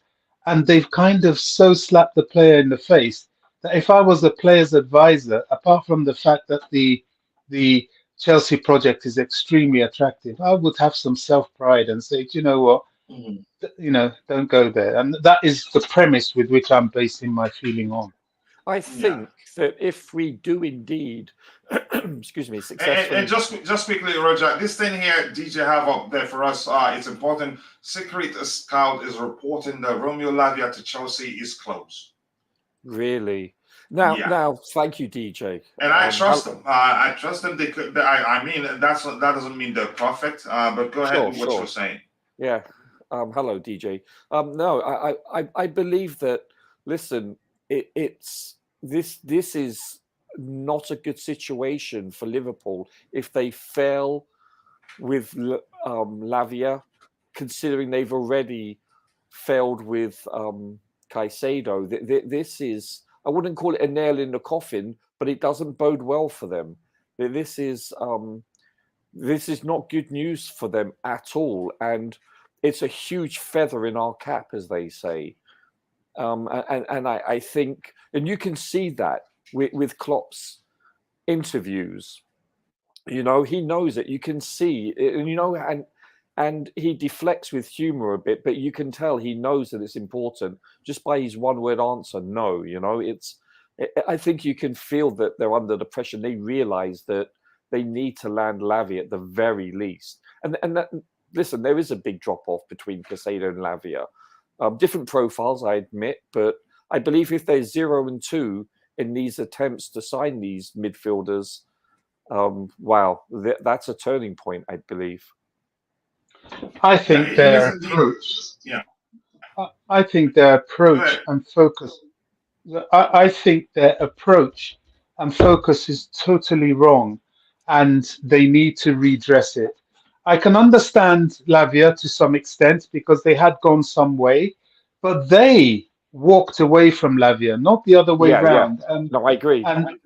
And having faced defeat in a situation that they were never really involved, they just wanted to use money to involve themselves. They're now Bobby, going back to their vomit, as it were. And Bobby, it's tasteless. But basically, I'm going to use this nightclub analogy again. You're dancing with Lady A, and you excuse yourself to go dance with Lady B, and she says no, and then you go back to Lady A. It's like, Oh my goodness! Yeah, it doesn't look, it doesn't look good, does it? You know, and Lady A has a bit of self-respect, and she'll be like, "Dude, I don't need you." Especially if another more handsome dude is now approaching Lady A with better moves. I mean, crikey, she's gone. Go back to your strawberry factory. Just 1 second. We'll play this update in a bit. I want us to get back to the match review as soon as possible. I can't stop laughing. But here's what I want to share quickly. And where's that window? Sorry, the window closed out. I want us to share this. We again after that, then we give me a second. Then we can go back to the match review as soon as possible. But while I wait for that to load, just give me 1 second. It's taking some time. Does anyone know when Broya? We'll look at that when we start reviewing the match again. And if you look, there is if you look, there's a tab, 2 tabs, one for questions. So if you have questions, put it in that one. But I'm not sure what to make of this update that DJ just sent me. But I'm gonna share it anyway. I'll just move on from it. It's just showing a vehicle and loop turning. We can't even see anybody's face in it. But the report is trying to tell us that that's Moises Caicedo after his medical. And an announcement will follow immediately. I think we should just move on from that one. So DJ said I'm not going to use that particular report if you don't mind. But thank you for that. More importantly, I think the takeaway from that is the report will follow soon. And DJ says here, let's see what else we have. I want us to get back to the match review as soon as possible. Just waiting on the Caicedo video now. I have a feeling it has been delayed because the club wants to do the video with Lavia joining them. That may well be, you can say, the plan there, but there's no way to confirm that's the case But let's see. Just give us the one we have already. When the other one comes, we'll take it. Breaking news, Moises Caicedo has started following Lavia. Yep, I think we've addressed that, but thank you for bringing it up. Also, we don't spend 80 million on Mudryk to only give him 10 minutes. It depends on the structure. He's not going to play every game, so I'm not concerned, really. I would play Mudryk even in the 10 instead of Carney. Some argument right there. Carney actually grew into the game, but we'll get to that in a bit. I agree that Lavia should not be purchased. If we really rated Lavia, we would have just bought him up before or during a preseason. We are doing this out of a spite for Liverpool. Let them have him. I don't agree, but that's just me. And you are entitled to think that's the case. Wow, Gallagher, what a player! This guy really, again, has a heart. He has a heart of playing deep. Looks a total.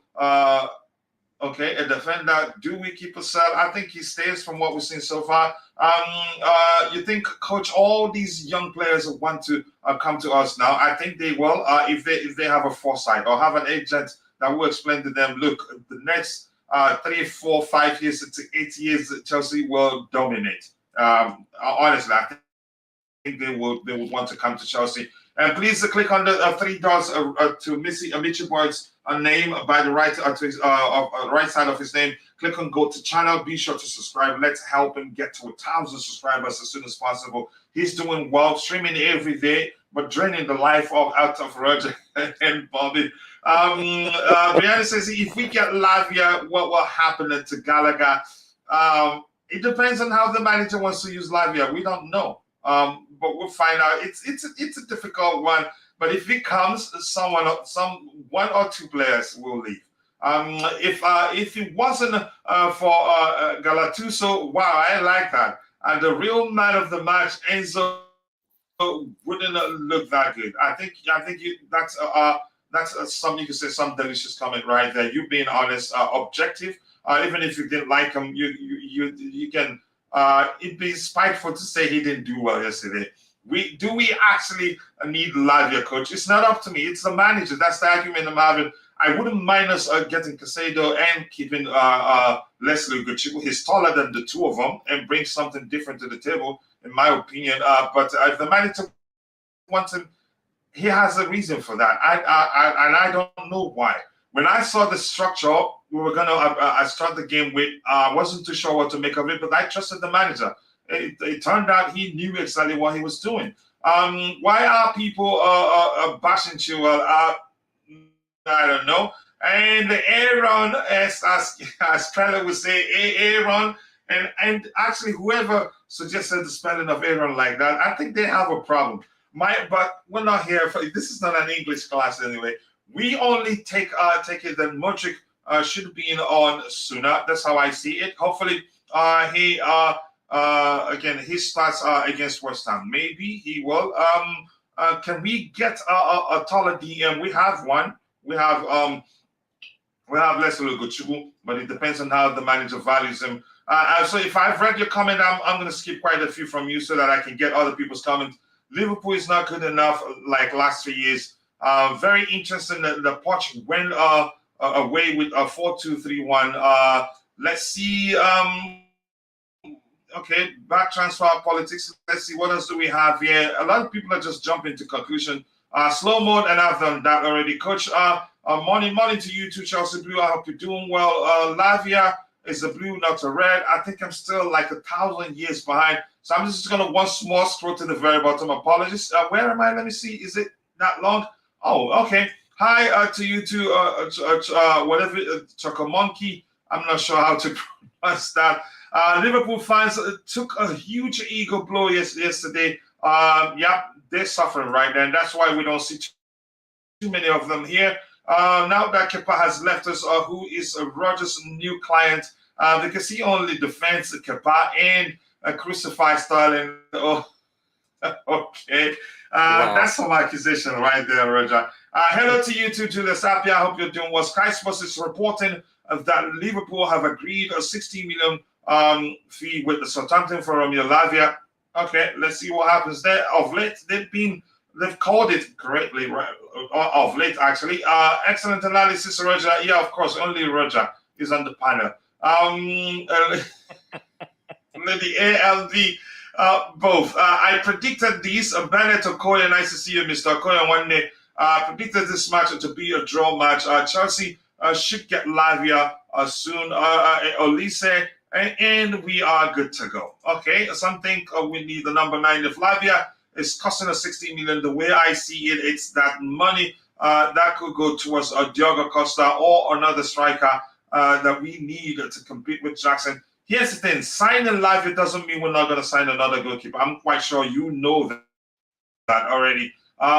Coach Caicedo was the game changer for the new generation of footballers. He confirmed to everyone we are at a big club. I guess that's what you're trying to do. The Caicedo is doing media work and photos this afternoon. Official statement could be as early as tonight. I hope to see that. Gallagher was fantastic yesterday, no denying that. Big up to you to Chelsea Audio. I appreciate you joining. Think Roger and Bobby draining the life out of me. No, you're draining the life out of them. Media work, thank you. I've read that. Michi, what else do we have here? If we need 2 players in every position, I think it makes sense. Conor Gallagher, the manager, gave us a lot of tactical instructions during the week and motivational stuff in the changing room. He's been brilliant with us, and we love working with him. And that's why Conor has refused to leave. A smart kid that has a foresight, sees the future is Chelsea. I think these signings were slow right up going forward. They were slow right up going forward. We have a pretty full young squad with most on very long-term contract. That makes a huge difference. Ryan Winter says there, Caicedo, is he signed already? Yeah, he's signed 10,000 years ago. Do you think we're still going to get a new goalie? Yeah, certainly. It's a priority now. Because we have 2 goalkeepers you could argue that are too young, and I don't think the manager would trust them that much, in my opinion. Understand Liverpool have inquired about the situation of Aurelien Tchouameni. Good luck to them. I think we've addressed that. Madrid has unveiled Kepa as their replacement goalkeeper. Wow, he gets straight to action. So maybe that was why they convinced him that was going to be the case, and that was why he took it. And if they defend well, he'd be fine. Nobody will be complaining about and close. You can say close players down. Nobody will be complaining about long shots. Assuming we need 2 players in every position, and going to play 4-2-3-1 and 4-3-3. How many midfielders do we need for the season? You answered that question. It's a question I'm not going to be able to answer right now. And I've explained to you guys, we have 2 tabs. One of the tabs is for questions. If you have any questions, drop it in the Q&A tab. Then we'll get to it in a bit. Let me see if we have any questions there. So we don't want it to be mixed up anymore. And thanks to YouTube, that we have an option where you can ask questions in that particular tab. Then it'd be easy to go to it. Keep dropping the likes on the stream, people. Lots of Roger stands in the chat. Yeah, they love him. Some crucify him, but he's been surviving them for 1,000 years right now. That's not me saying he's a vampire. The prince says here, we must alone West Ham. Okay, so a sound message. Okay, I'm not sure. Axel Disasi, new Rudiger. You can argue he's better on the ball than Rudiger. Smash the like button, people, and also do subscribe to the channel if you haven't. The likes to go a long way. We have 115 likes. Let's see if we can get it to 200 by the time the show ends. Mike and Neum here. Okay, just having a conversation. So I think we're just gonna go. Kudus is better a player than Olise, and we just agreed a 45 million for Olise. They're 2 different profile players. I get it. Kudus can also play on the flanks, but Kudus is better utilized in the central position as a 10. Olise primarily, you can say he's traditionally a winger, not a 10. If that makes sense. But he's also well equipped to play in the 10 position. So we can get we need them both actually. So there's no need arguing which one of them do we need to most. Diogo Costa also linked with Chelsea again today. However, I am not sure. Would love it to happen, But will it happen? We're not too sure. We don't need another DM again. We have Ugochukwu and Sanchez already. That would be the ideal 10 for the fans. But how about the manager? What does he want to do? We don't know. Keep Sanchez in the under 21 and call him up if we have injuries. Okay. You said my answer is 6 midfielders: Leslie, Lavia, Gallagher, Caicedo, Enzo, and Sanchez. And that may well end up being what the manager would like to do. So let's get into the match. Roger, I'll start with you. The goalkeepers union, it'd be only fitting to start with you. Sanchez, how was his performance yesterday for you? I think he did well, honestly, especially that claim in question. I'm not sure how to describe it. How he navigated, because you could say the box was crowded at the time. I can't quite recall whether I think a mix of Chelsea players and Liverpool players, how he was able to navigate those players in the box to come claim that ball. I'm sure you're recalling the incident I'm referencing here. That was something Kepa couldn't do. No, I totally agree with that. However, listen, you can't criticize him, as Bobby and I discussed last night. You can't criticize him too much because he's very new to the squad. He probably had the mindset that he would be the backup initially, and if he was to be the number one, it would be over time. So like an injury. Probably expect to start as soon as possible, right? Yeah, exactly. So your mindset is very different. Listen, I've watched the game twice now, and he did, like everyone, this wasn't a perfect match that you can point to virtually every player and say he could have done better in this instance and that instance. But his distribution, I thought, was relatively poor, especially the one where he gave it away. But usually excellent, actually. Usually excellent. And I think, just quickly, Roger, if you don't mind, it's a tapping, yes, but I think I'll be on side. Here's the thing. What you mentioned, it's important to note, to consider the fact that was his debut. Plus, most likely he did not expect to get the start. And I said that. I already said that. That's what I'm saying. It's a tapping. I'm on side. I'm just repeating. But here's the deal. As much as Bobby is right about having the wingspan to claim a ball, I'm going to tell you something, and I'm telling you now, be careful what you wish for, because this gentleman has played one game out of 38, and he already gave more of a dangerous ball away that nearly ended up as a goal, considered a goal. If it wasn't for Nunes, I believe it was, the tall guy that came on as a substitute, their forward, I think it's Nunes. If it wasn't for that first touch, he's in on goal and he scores. And then when if we lose 2-1, what are you going to say then? Because Kepa didn't do that at all throughout the entire season last year. So this is what I'm trying to say. Now, I'm giving him the benefit of the doubt, as I said last night with Bobby, because of the fact his mindset is different. You have to, because it's unfair to not give him the benefit of that. You have to be objective. But I'm just saying, as a newbie. Yeah, of course. And listen, he's moved to a new area, etc. It's like, so his whole world is upside down. And these little things do, it takes its toll on a person, comfort zones, etc., etc. Mm-hmm. But having said that, if you're gonna credit him with doing something very well, you equally have to critique him when it's warranted, and that was warranted.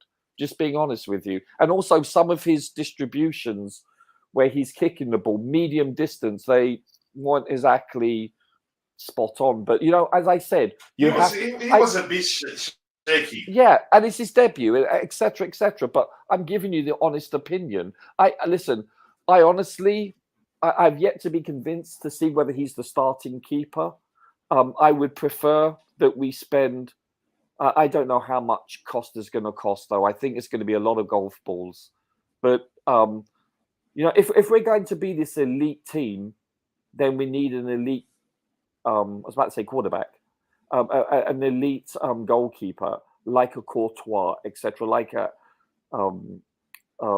Liverpool or a City keeper. We need someone of the upper echelon. And I don't believe, just like Kepa, this chap is in that category. I believe that he's a very good goalkeeper, but he's not I wouldn't call him elite. Let's be honest. He could listen, and he's not in his peak yet, so you have to take that in consideration. He may very well end up being an elite keeper. I'm not saying he won't. However, I would like someone like Costa, for instance, preferably. But you want listen. Let's give him 4 or 5 games and let's see how he does. Let's be open-minded and objective and see how he does. Yeah, and more importantly, yeah, go ahead.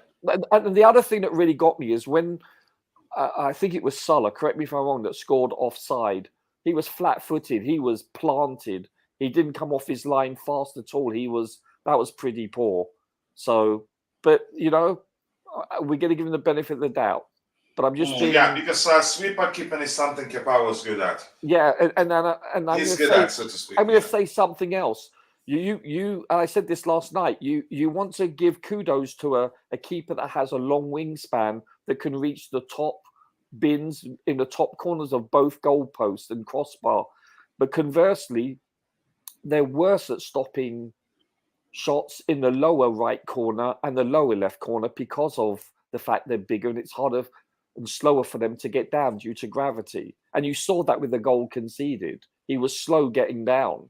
So, as much as you want to say, listen, you want someone that is a perfect height where he's not too big, he's not too small, has a long wingspan and has good reflexes. This is the prototypical goalkeeper that one requires with good judgment also about claiming balls, etc. The perfect combo. But his debut could have gone worse and it could have gone better. Let's be honest. But it wasn't bad. He wasn't detrimental to us. Let's put it that way in some regards. But he could have been. Having said that. Yeah, I appreciate you. When is Broya gonna come back? I think I'll check in a bit. I think December time, if I'm not mistaken. December time, okay. I've heard reports from December to January. It's hard to say. It depends on his body. Everyone's body's different, Coach. Mm. All right, let me catch up with what we have in the chat. I'll come back in right now. We're talking about Robert Sanchez, his performance, but I'm just going to catch up with everything I have there. I'll get them, but no problem. This is Kudus to West Ham. I have heard today in. Okay, let's see if it's going to happen. Disasi is another Kulubali. I don't think so. I think they defy in so many ways. We need Kudus more than, but Thomas Space, more importantly, nice to see you. I appreciate you joining. We need Kudus more than Elise, plus Elise injured, another 2 months out. Okay. Omenji coach tapping. So you're there just to call me out in the chat because I called out your body. You're not going to get him on loan again. Coach, I'm sorry. Coach, was that Elise is going to be out 2 months? Did you say? That's what Constantine Dante is saying. That was really. I didn't know it was that long. Yeah. I'm not too sure how he knew. I'm not too sure. So this is personally, I think Kepa was saving that goal with his feet. Aaron George, I have a question. Sanchez, again, there are 2 tabs there. One question is for chat. One question is called the Q&A chat. Thanks for you two for that feature there. Chelsea all the way among all those midfielders I listed, only Leslie and Lavia are DMs, which we need for the season. Lavia, Leslie, Enzo, Sanchez, Caicedo, and Gallagher. Coach, I have a question.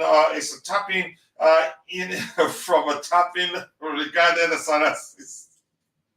Oh my goodness, the beautiful game. Maybe because there's an assist before an assist, maybe. So it counts. Kepa should have been sold not loaned out. It will never be easy. It would have never been easy to sell him because of his salary. Real Madrid are desperate, and that's probably why they agreed to take him on loan, even with his huge salary. Sanchez is better than Kepa. Okay, you were correct, Roger, about his distribution. And you quickly pointed that but he didn't get scored from Wales or Scotland, and you didn't point that out. Wow! Say that again. I didn't get that. What was that? Just referencing long shot. He didn't concede long shot. That's how he's saying he didn't concede from Wales or anywhere. Kepa wanted to go. Good, we got rid of him. I don't want him back. You haven't got rid of him. He wasn't sold. He's only going on loan. But I think that's a start. You can say that what will lead to him departing Chelsea. And I think Madrid are going to do us dirty.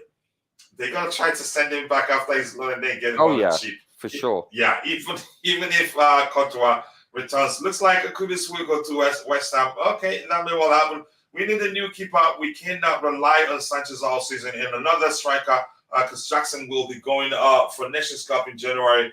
So most definitely, that's a great point right there. We need to do something about that. Olise has started training, so we're good. Okay, to spend 14 million on a guy who will be out for 2 months plus is dumb. Okay, but we're looking beyond the 2 months. But his return, how good he will be once he's fit. Olise might be a small screen for a different target. Yeah, we've learned that the new owners, that's how they operate. It's also a grade 3 tier hamstring. That's the worst. Wow. Let's see. Journalist Edmond Brack shared what Ray Hudson had to say on Olise ahead of the weekend. He shared that Hudson said that Michael Olise will be out for a considerable period of time. So that's why you are concerned. Okay. That's from 3 days ago. So you're telling me Hudson is lying? No, that doesn't mean he's lying. Well, nobody's saying. Has anybody here said he's lying? Or are you just asking a rhetorical question there? If Olise is training, it will be a physio walk, right? Yeah, I agree with you. Roger must support Madrid now. Kepa is there. Yeah, it's a rehab, but Olise is a proper child. Yep, that's important to them too. And he's still very young. So Roger, let's look at his numbers and I'll bring Bobby in. Diving save is 1, throws a 5, high claims is 2. I like high claims from goalkeepers, and one of them I was referencing. The recovery is 9. Forget about touches 39 times. So Kepa usually touches the ball more. But that's by the way. So Bobby, coming to you, what do you make of Sanchez's performance yesterday? If you're still there. Yeah, I'm here.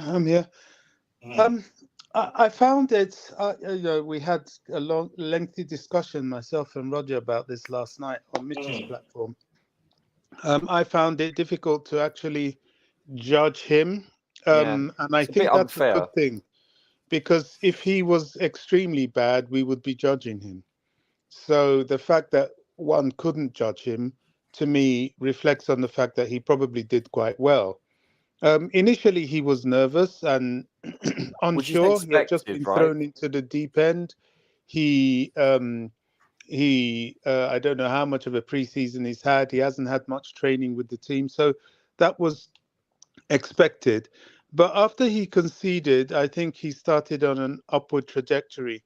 2 things stood in my mind of his performance, which I remember. The goal he conceded, I felt he was slightly slow. Roger said he didn't get down in time. I don't know. I guess I can accept that, because the ball seemed to just slip underneath his hand. The other thing that stood out to me was how he came out and claimed a cross, which is something we have missed so much with Kepa. So I think Roger's right. He needs at least 2 or 3 more games for us to run the rule over him. More than that, to be fair to him. But remember, we're not Brighton. We can't waste too much time waiting for somebody to perform. This is Chelsea. The stakes are high, the performance levels and demands are high. But I hear you. We may not have a choice. We may not have any other keeper around. And even if we do get a so-called marquee or A-list keeper, they're going to take time to settle in, get used to the defense and everything. So I don't think we have that much of a choice. I think he's done well. He's shown his qualities, certainly by claiming that cross. There were a few threatening things that I saw him block. And I don't think he did himself any disservice last night. No, I agree. So on the bench, like I said to Roger, his distribution again, especially long balls, he's excellent with long balls. Yeah, he was quite good, and I was very pleased. You know, Pochettino did a lot of things that I liked and I had wanted. And on the bench, he had young Lucas Bergstrom. Bergstrom, and you know, people argued with me about this. Oh, Jamie Cummings should be no. Jamie Cummings may be the goalkeeper that you all know more, but Lucas Bergstrom, if you had watched him in pre-season, he was the most talented of our keepers. I even More put him ahead of composed. Kepa in that. Yeah, very composed, very good collecting the ball. He used his physicality excellently.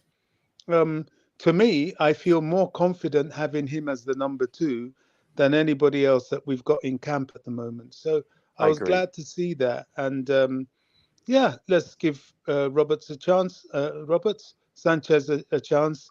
I don't think we have a choice, and I don't think so far, judging from this game, I don't think he's let us down. The West He Ham looked game is going to be confident, interesting. yeah. West Ham Even game is though going to be he started interesting. again, the whole team started. It was a shaky start for the entire team. Yeah, I But agree. we go into the And game, yeah. unexpected. I'm glad it. I would rather it Yeah, was like that than it wasn't. You know, the fact that it was a little bit nervy, a little bit shaky, shows they cared and shows that we are easing into something. But the transformation in the second half was equally encouraging because it shows that we could take the gears up. And what really, really impressed me was when Liverpool changed it up with bringing on the youngsters in the forward line. We sort of relapsed a little bit. They took control for about 5-10 minutes and looked threatening. Then we went up a further gear and just seized the game. Yeah, Nunes. Is it Nunes, the guy that nearly scored with the shot that Ugochukwu blocked? Yeah, that was a very threatening move, and he looked dynamic. You could argue, if why didn't Liverpool start with him? But it's early in the season. They're Yeah. early in their program. We're early in our program. It's going to be an interesting season, and although it's only one match, I think I've seen enough to say that last season was quite fortunate for some of the so-called lesser teams that did well. A lot of the big boys had burnt out, were on the cusp of a new transformation, like ourselves, like Liverpool in particular. But I think the story is going to be quite different this season. I think the big hitters will be back hitting at the top of the Premier League, and some of the also rans, as good as they are, I think they'll be put in their place this time. I really do.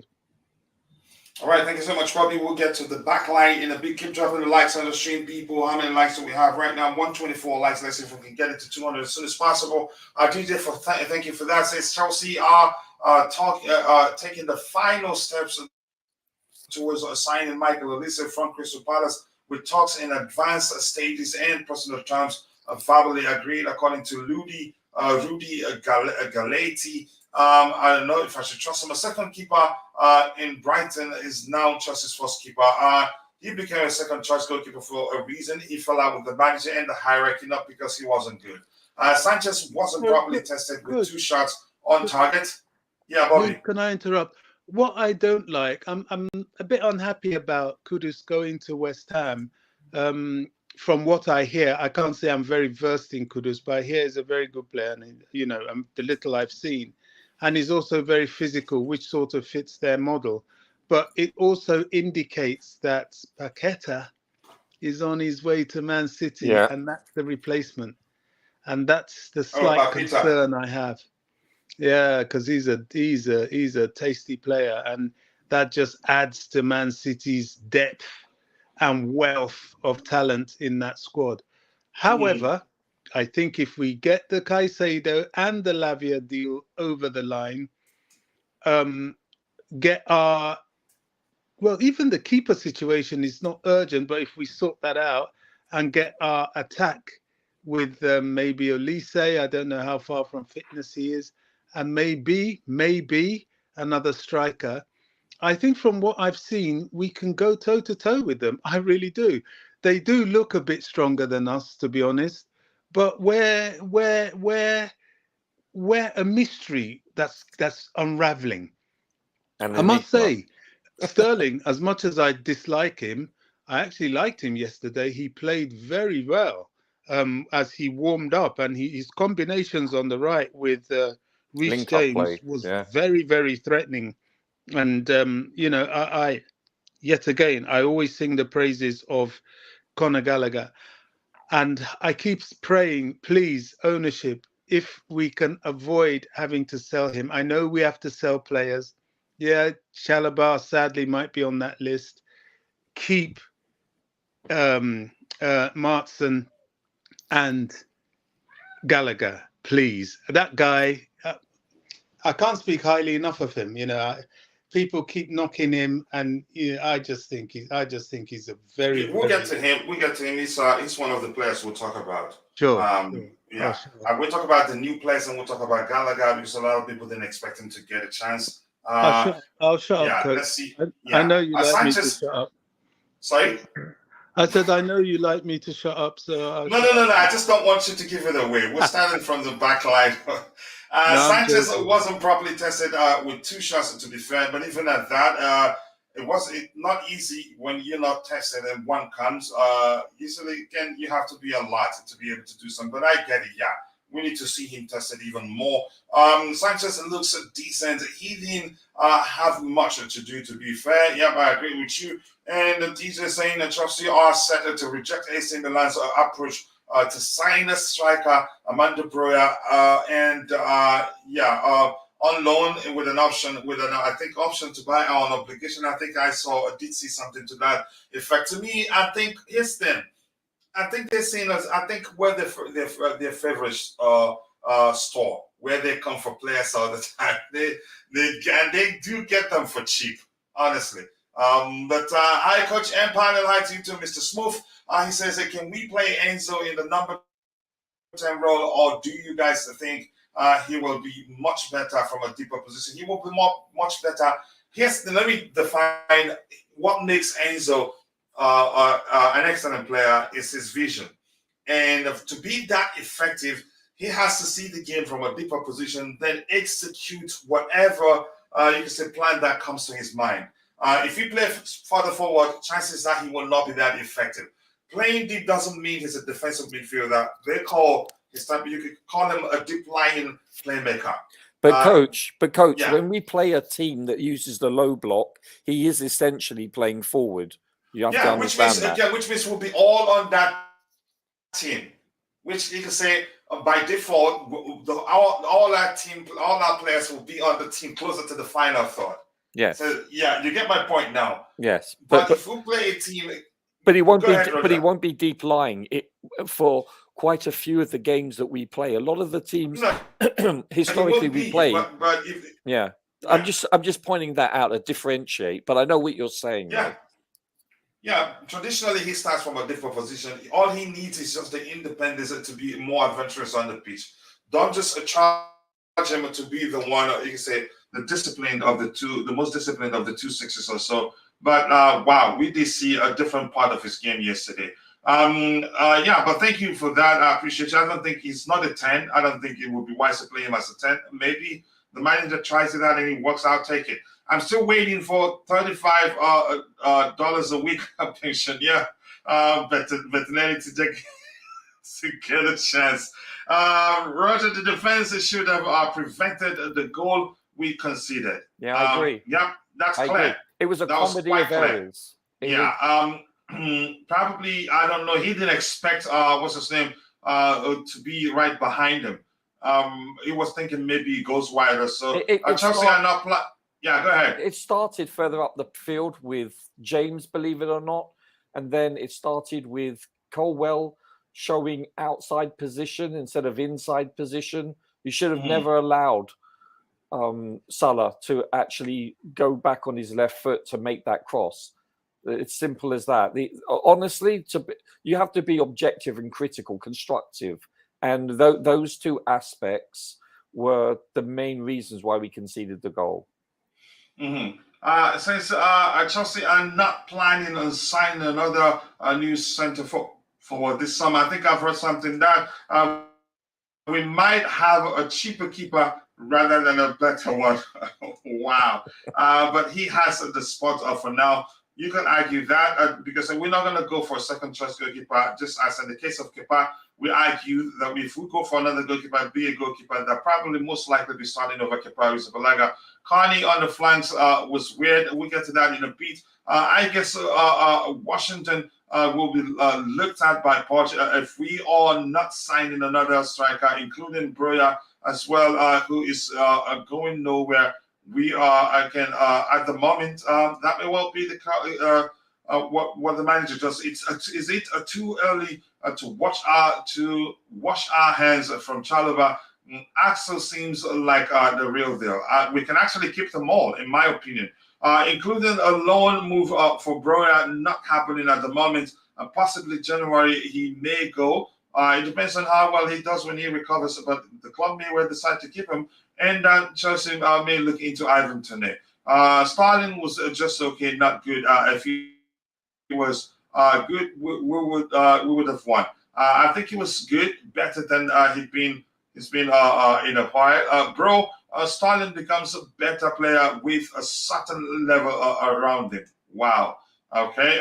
Sterling drifted into some okay positions, but from there, hopeless. And the beautiful game says Gallagher went from Galadog to Galadog. Yeah, he did well. And I'm happy you are admitting that. Shocking, isn't it? Sterling has the ambition to be top scorer and not to a top assist. Very soon. I say we offer him to Saudi Arabia now. Just my opinion. The question is, we didn't want to sign him. Rumors we heard is that was it. Which one of them, if they failed to sign Mohamed Salah, that did come for him. We played well in the midfield. Can I interrupt just a little bit? I know the Chelsea holdback merchants will like what I'm going to say, but I don't think the club is prioritizing a new striker or a new goalkeeper. I really don't. As I said, remember on the last stream, I think they're going to use Mason Burstow as the backup, 18-year-old Mason Burstow. He was on the bench yesterday. I think he's our backup striker until whatever evolves with the injury situation with Nkunku and Broja, and of course with the purchase of hopefully Olise. I think they're quite happy to wait it out. And with the goalkeeping situation, I think they're happy to wait it out as well, because it's almost too late now. We're well into August. Diogo Costa is not going to come cheap. What's that one in Milan? I mean, he's not going to come cheap at all. Michael Magnon, whatever. Oh, that guy. Yeah, he wouldn't come cheap either. So I'm not sure that's going to be their situation. Now, is that risky? Time will tell.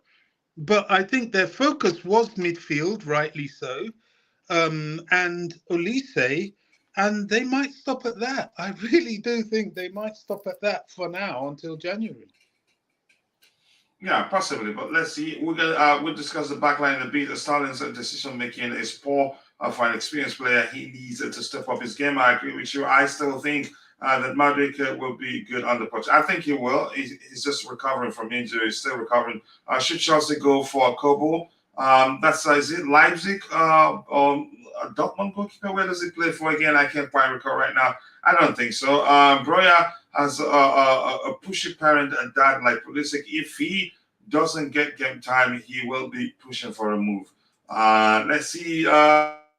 Coach just joined your stream a bit late. Please, what is going on with Romeo Lavia?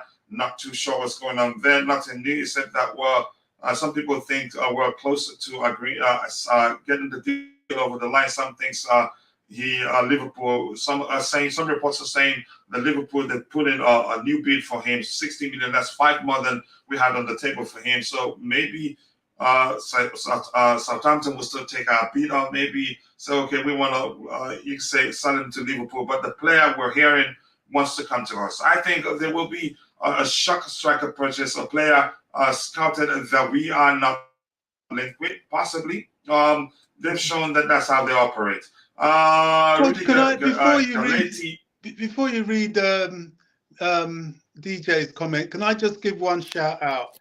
I mean, how blessed are we? You know, we often talk about Todd Bowley, and we don't really mention people like is it Finkelstein and Barbara and all these other people on the board.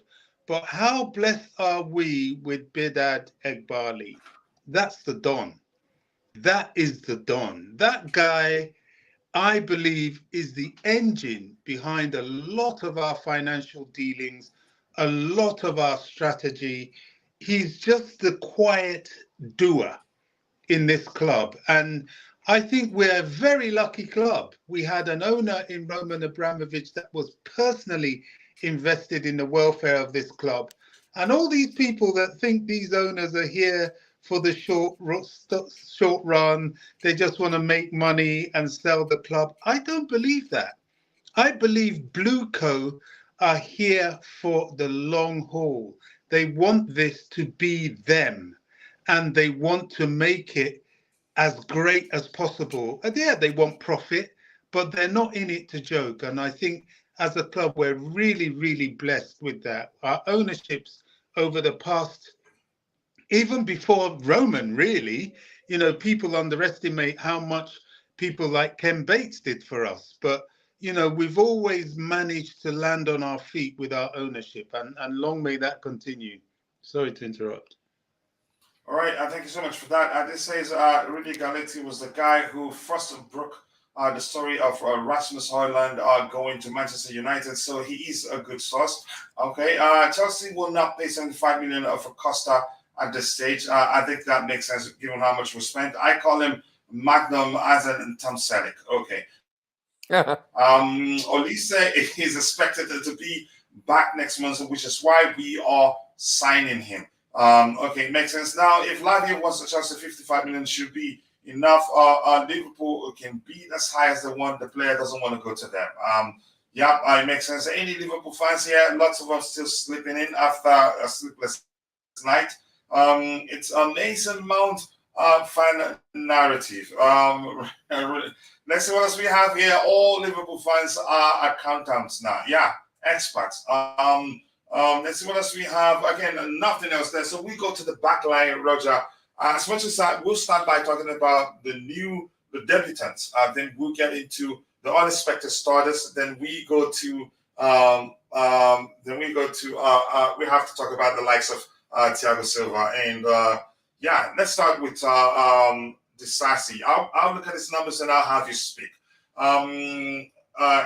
He got the highest rating, probably. He scored the equalizing goal. Minutes played, 90 minutes. Goals, 1. Total shots, 2. Accurate passes, 89 out of 97. That's 92%. And yeah, I get it. And I think his passes, in most cases, is trying to, you can say, break the lines with his passes. Forget about the expected goals and all that. Fantasy point, forget about that. Shot accuracy, 50%, not bad. Touches 108. Passes into the final third, 7. That's not bad. Accurate long balls, 2 out of 7. Poor in that aspect. Clearances, 3-headed clearances, 1. Interceptions, 2. Recoveries, 7. That's a high. Ground duels, 1, 100%. Air duels, 1, 100%. So, Roger, overall, beyond statistics, what are your observations? Did you like what you saw, given his performance overall? Yes and no. Listen, he did well scoring the goal, but he also was culpable in certain circumstances. In the first half, the first 15, 20 minutes, he got turned. He was double teamed, got turned, and it nearly led to Salah scoring also. But listen, just like Sanchez, you have to give him the benefit of the doubt. This is his debut, and you're playing against a very good pressing team.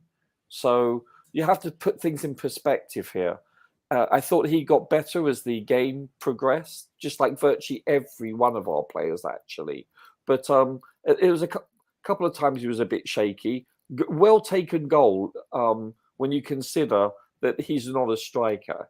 He's a centre-back. So you have to give him kudos for that. You really and do. The direction of the ball was on purpose, just to beat the goalkeeper. Yeah, exactly. Listen, he didn't have a great debut. He didn't have a poor debut. I thought he was good, solid. I would refer it as solid, in my opinion. Listen, it's hard. This is a new coaching staff, a lot of new players, etc. New formation, hybrid formation too. Even though Pochettino said it was a 1-4-2-3-1, 4-2-3-1 is the way, but he said it with a 1 being the keeper first. But it was a hybrid because you saw a lot of the time a back 3, and that's because Colwill stayed back as the left back, and James went forward. So it was. Listen, I thought he did well. He could have played a lot worse.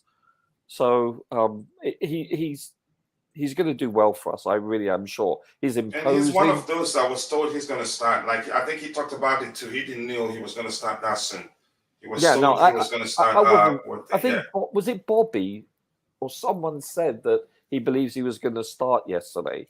I can't recall who it was, and I actually wasn't sure whether he would or not, but he did. And listen, I actually give credit to the coaching staff because to put basically 3 centre backs, because of this team that you're playing against in a hybrid formation, I thought was excellent. Because historically, when we played them with a back 3, we've played them very well.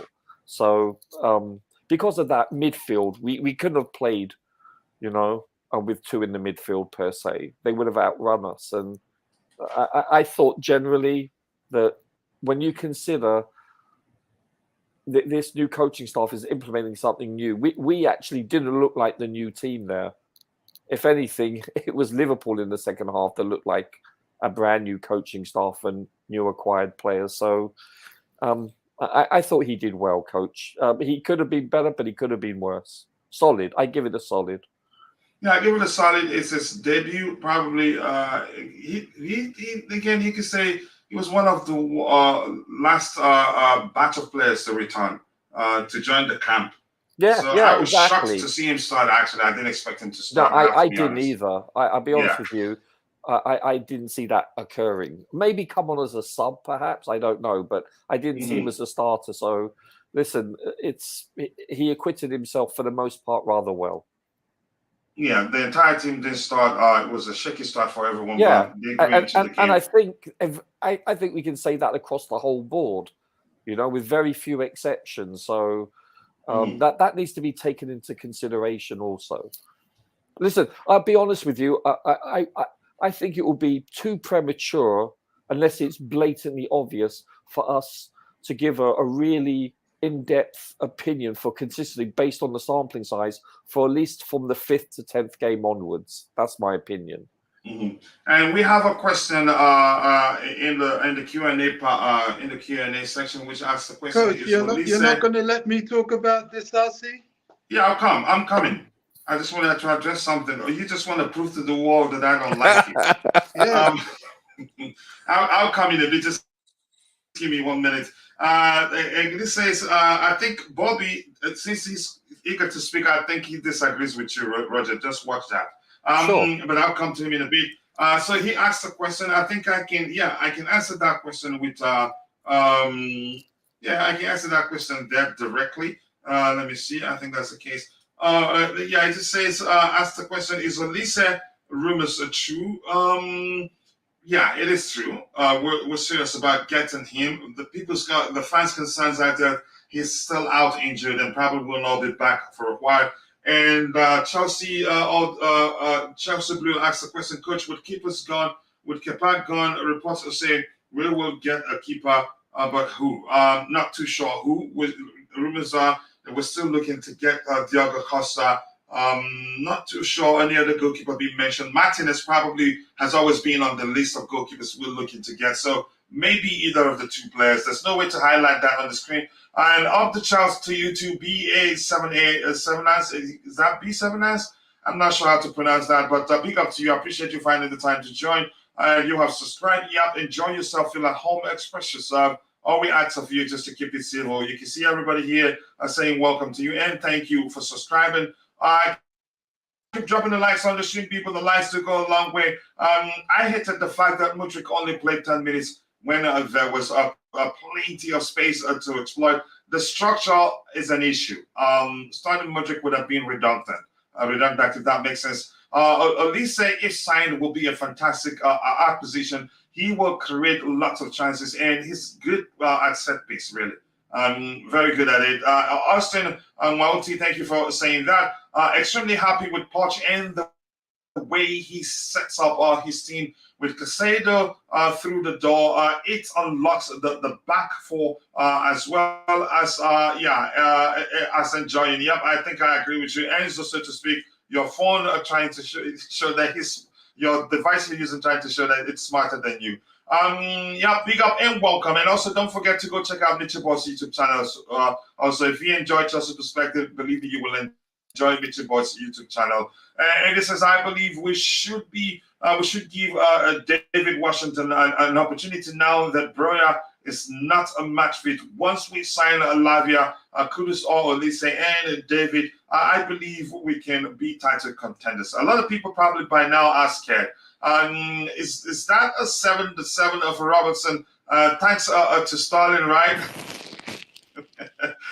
Let me see, Robertson. 7.7 rating. Probably thanks to Stalin. You can argue that Kuchila sees Bobby on the panel like he sees me in the chat. I don't like you too. So you're very correct. So Bobby, you can come now.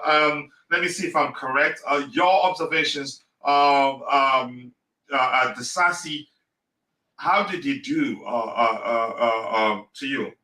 Well, how did you see his performance? Yesterday on this very platform, when I said he was going to play, you all gasped. However, my error was that I thought he would play instead of Silva, but so you're not correct. Pochettino played him with Silva, and Silva, who was magnificent, by the way, and it just goes to show Pochettino's experience and understanding of the Premier League, and the fact that he knows what Chelsea's weaknesses were.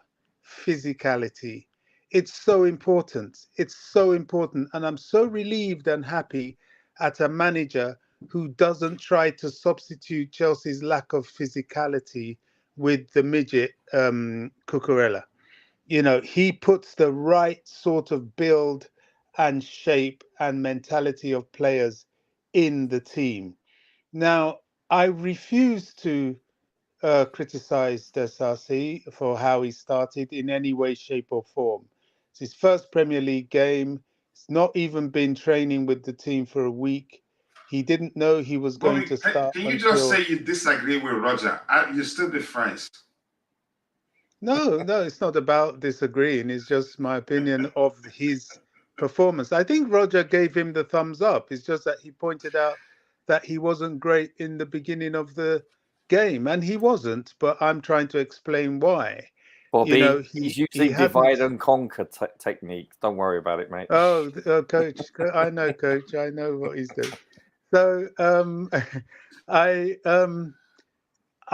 he hasn't been in the training camp for up to a week, and he came on. What I liked about him was that we had several leaders on that pitch yesterday, especially in the back line, and that really pleased me.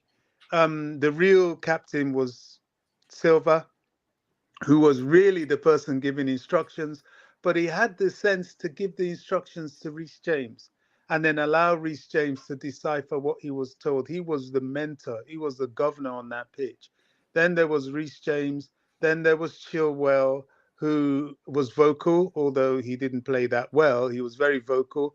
And there was Disasi, all of them giving respect to Chilwell, but to Silva, but Disasi commanding, trying to lead by example, strong, purposeful. You know, he is going to be an excellent player. Of course, it took him time to warm up. Of course, he was a bit shaky, but I expected that from him. And scoring a goal was even more than we expected. So I think his debut was more than good enough, and I look for better things from him in the future. I really do. Is he is he a world beater? There are some question marks in his game. People talk about his pace. I didn't really see that. There was no opportunity to really challenge his pace, and that in itself is a good thing because it means he's taken a footballer. Away. He's not a track. What do you term use for them? A track athlete? I don't forget, but go ahead. Well, if his pace wasn't exposed, it means he's playing like Silva and not allowing you to put him at his disadvantage and expose his pace. If that's an issue. But we're now a set piece threat. If you notice, there was a I don't know who took that free kick that he headed, although he headed wide. We're winning aerial balls now on both ends of the pitch, and a lot of it was down to him. Colwill helped, but I think Colwill has a lot of development to do in that area, which he will come learn. to him. I think Colwill will be next. But Disasi, I was very satisfied, very relieved in the fact that we are now paying attention to physicality, which is what the opposition, especially lower teams, they used to look at us and laugh, rub their hands together. I remember Everton when they came to the bridge, or was it Villa? And, they scored 2 goals. There was just a simple change, bring on some big guys. Their keeper can't come and collect. Their defenders are weak in the air. Ball popped in the air. Then we had Koulibaly, who was disappointing. Wesley Fofana, who isn't great in the air, and they were scoring goals for fun, but that way. This time is different.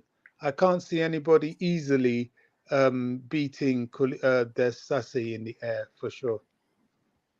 Yeah, and something you talked about, even if it's not quick, he's an intelligent footballer.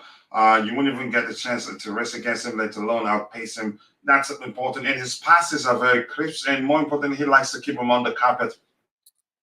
I like that with players. And Roger, you'd be proud of him. If you look at his record at Monaco, he gets you goals. He gets you goals and even assists. You see, he had overall 3 assists for them this past last season. I think he had about, I don't know how many goals in total, about 3 or more. So he's one defender that gets you goals. I know you'll be proud of that. You've complained so much how our defenders these days don't score goals, and that does go a long way for teams. I think, he will get you goals. He's an intelligent player. Line breaking passes from him, even from our defensive area. He's good with that. You can see he tried those passes that he's used to, but with not that accurate. With you can say less accuracy than usual. That's because probably in his debut. But that goal, let me use Bobby's own language, will do him a world of good. It's an excellent start to life as a Chelsea player. Now we'll go along with good morning, gentlemen. I am with Bobby. Franklin Wamba, always here to support Bobby. And Gallagher, no long ago, he was a very good player at Crystal Palace. Sell Judah Lukaku first. And then Chalova can leave Humphrey on loan, maybe. And it says, telling him that Lukaku will be at Tottenham. In your opinion, do I think it goes to Tottenham? I honestly do not think so. I don't think we'd sell to them, and it's been again. Subsequent reports are saying that the talks of Lukaku joining Tottenham are all nonsense. No truth to that at all. Coach, remember Barca of the days of Messi, Xavi, Iniesta. They don't always have great keepers, but their midfield will press you to the point of not getting closer to their goalkeepers. We are on a same route. I take it if that works for us. I did research on Axel Disasi when we signed him. He's going to be a fan favorite. I think I agree with you. Great passing ability and strength, ideal for Premier League 2. Yeah, he's well built, and I love him. Good day to you to jump on entertainment. Brilliant performance yesterday by every player. I couldn't agree more. Zuma kicks cards. Disasi kicks Tigers. Wow. That's another good one there, brother. I heard one of the reasons Axel was signed is because he lacked height. We lacked height in the squad. Yep. And one more thing that we haven't actually talked about: he doesn't get injured. As big as he is, that was shocking to me. Here's another player that was. I think I learned so much about him yesterday. Levi Colwill. Wow. Now I know why Chelsea fought a tooth and nail to keep him. What a player he is. And also you can see it from Brighton's own perspective. Now I know why Brighton fought to keep him. I would not jinx him, but I have to be truthful. A good player will always be a good player. But Levi Colwill, let's look at his numbers yesterday. This guy is such a passer of the ball. You could argue he can actually play in the midfield and still do well. I wouldn't mind trying Levi Colwill as a DM, honestly. He reads the game so well. He has excellent vision too in terms of orchestrating a line-breaking pass or you can say defense-splitting pass. We saw at least one that was a delicious. Which one? Who was that for yesterday? And I loved it. And it looks like we'll actually see the better of him if we play him or again in a three-man defense and him on the left. And with the independence to be adventurous on the pitch like he did yesterday. It would take time. Actually, I'll take my time to go study that approach yesterday. He was excellent, but that approach isn't something we've seen before. The way Levi Colwill operated, it was just so sweet to watch him play like that. And you could argue he enjoyed it. Fortnum rating 7.6, not bad. He played 90 minutes. Total shots, 1. Accurate passes, 56 out of 68, 82%. That's not bad. Chances created, 2 chances. He created 2 chances, and he set the defender. So that's huge for me. Expected goals, let's say moving from that one. Attack, blocked shots, 1. Touches, 81. Successful dribbles, 1 out of 100%. Passes into the final third, 10. 3 more than Disasi. Accurate long balls, 3 out of 8. He's poor in that department too. Probably you could say his debut. Dispossessed 1 time. Tackles 1, 2 out of 2, 100%. Clearances 2. Interceptions 1. Recoveries 6. And grand duels 1, 3 out of 4. That's excellent, actually. Aerial duels 1, 1 out of 1, 100%. So he had an excellent game, in my opinion. So, Bobby, over to you. Levi Colwill. I'm glad we fought tooth and nail to keep him. Honestly, what a player he is. If you're there, Bobby, you have the floor. Yeah, absolutely. And yet again, this is another thing about our, Chelsea restrictors, as I call them. Levi Colwill, one error. Well, we didn't make an error because he did sign a contract before going on loan. Hence, we had the wriggle room to get him to sign another one. We've got Lewis Hall doing the same thing. This is the danger about, especially Premier League loans, because our Cobham graduates are such good players. They go on loan to these clubs, and then the clubs start trying to whisper in their ear and to keep them. They tried it with Conor Gallagher. That's why I'm glad we're persisting with him in the first team, because our academy graduates are brought up in such a way that the respect and reverence they have for the club is second to none. Even when they don't want to stay at the club, you will never really get them bad-mouthing the club or showing signs of anything that can affect the prestige of the club. And I go to almost every single player that has left or every single player that has been on loan and so on. Levi is definitely the future for this club. He's an excellent defender. He still has room for some improvement, of course, but he will improve, as he showed from his second half performance. He just seemed to grow in stature and go from strength to strength.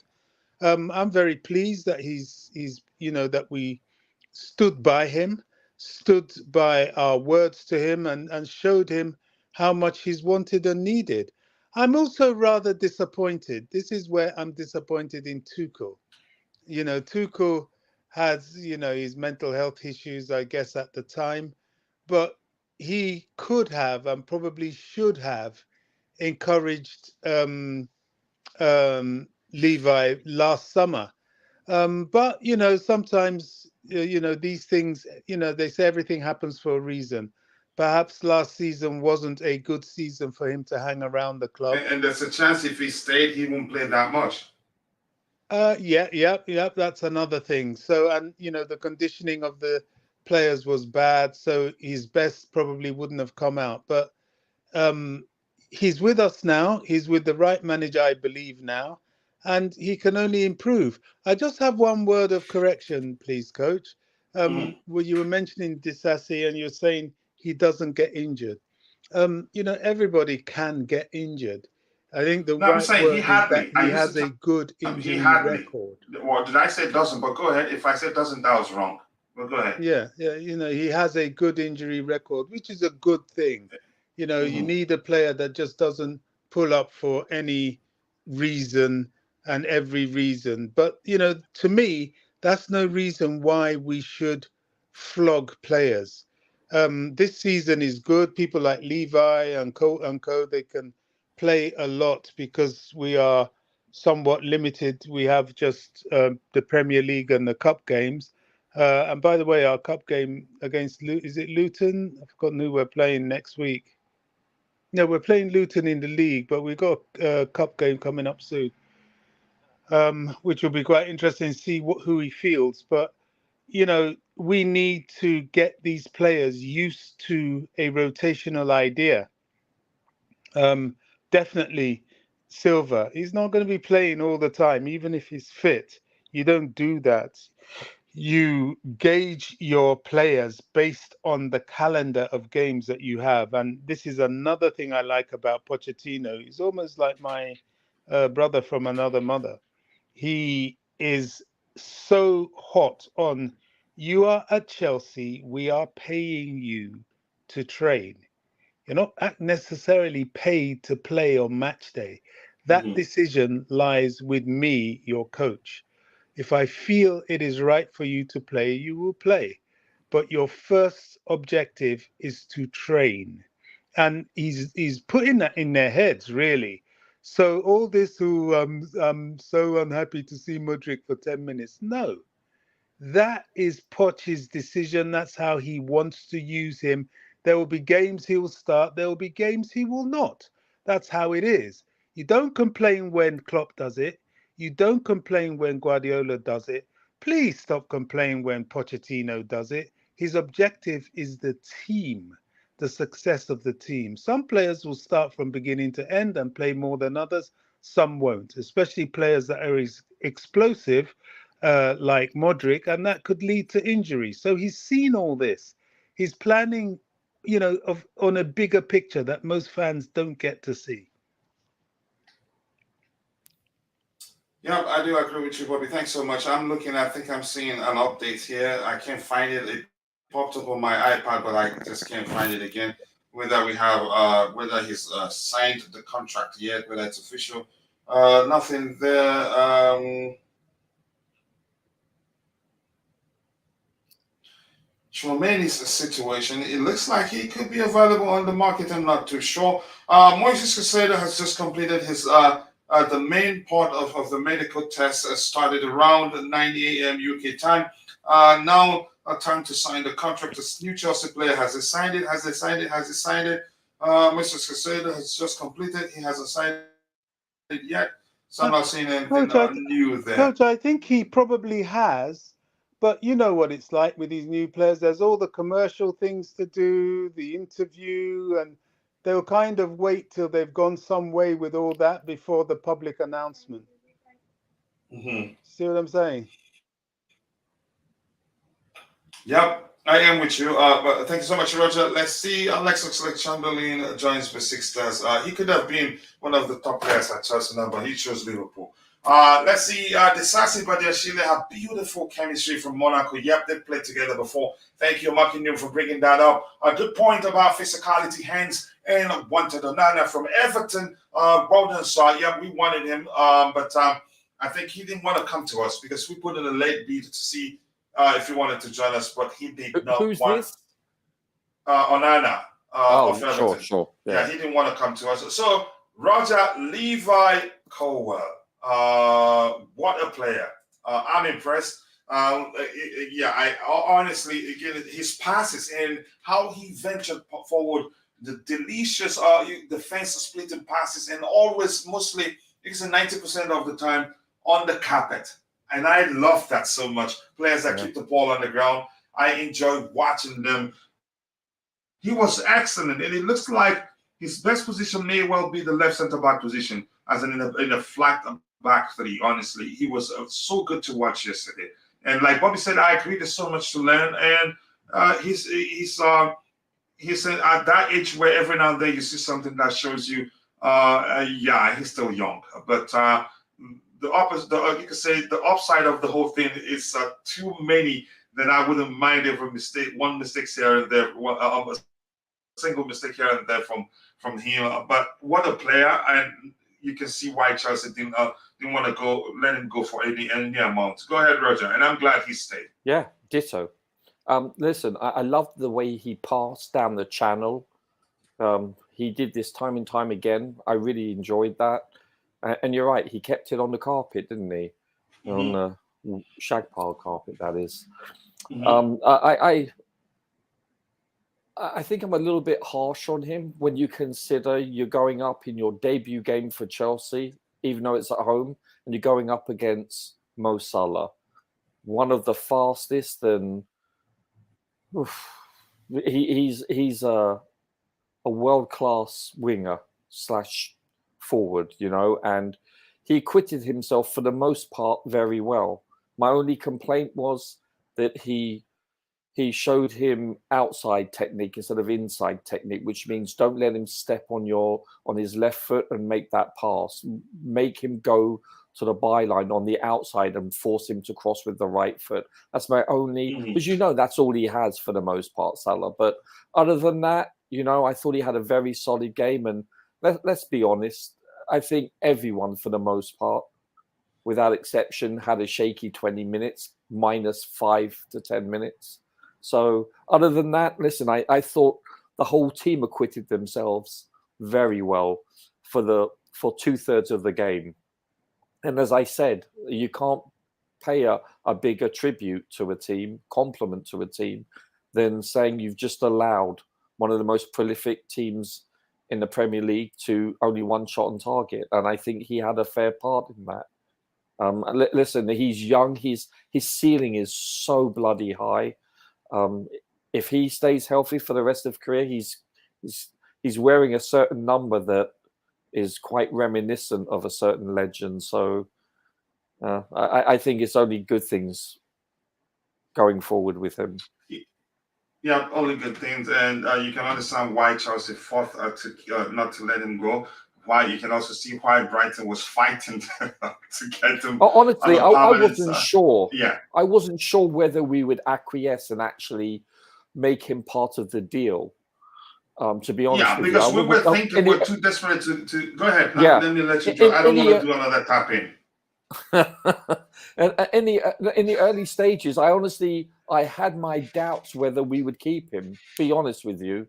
Why? Why did you suspect? Because he's a Cobham product, and historically we haven't placed these Cobham products in the same regard and the same echelon as their peers that didn't go to Cobham, and that's quite obvious, But okay. you know what? If I make the point, I had him. Go ahead. Sorry.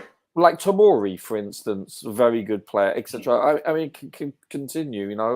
Christensen may not be on the same level as Colwill, but you get my gist. And listen, I'm glad. I think we're going to look back on that and say that this was a strategic and well deserved decision. I think he's gonna. I think Brighton knew what they were missing by him not returning, and then they wanted him. They see him day in, day out on the practice field in Brighton and Hove Albion, and they know how good he can be and what his ceiling is. De Zerbi knows that, and that's why they fought to try to keep him. Yeah, I do agree with you. I think an excellent decision overall. Here's the thing. Let's talk about this uncle here, Uncle Silva. I don't think we should be calling him Thiago Silva anymore. I think it should be on. Because even from a footballing Great uncle. uncle, yeah, we should be calling him Uncle Silva.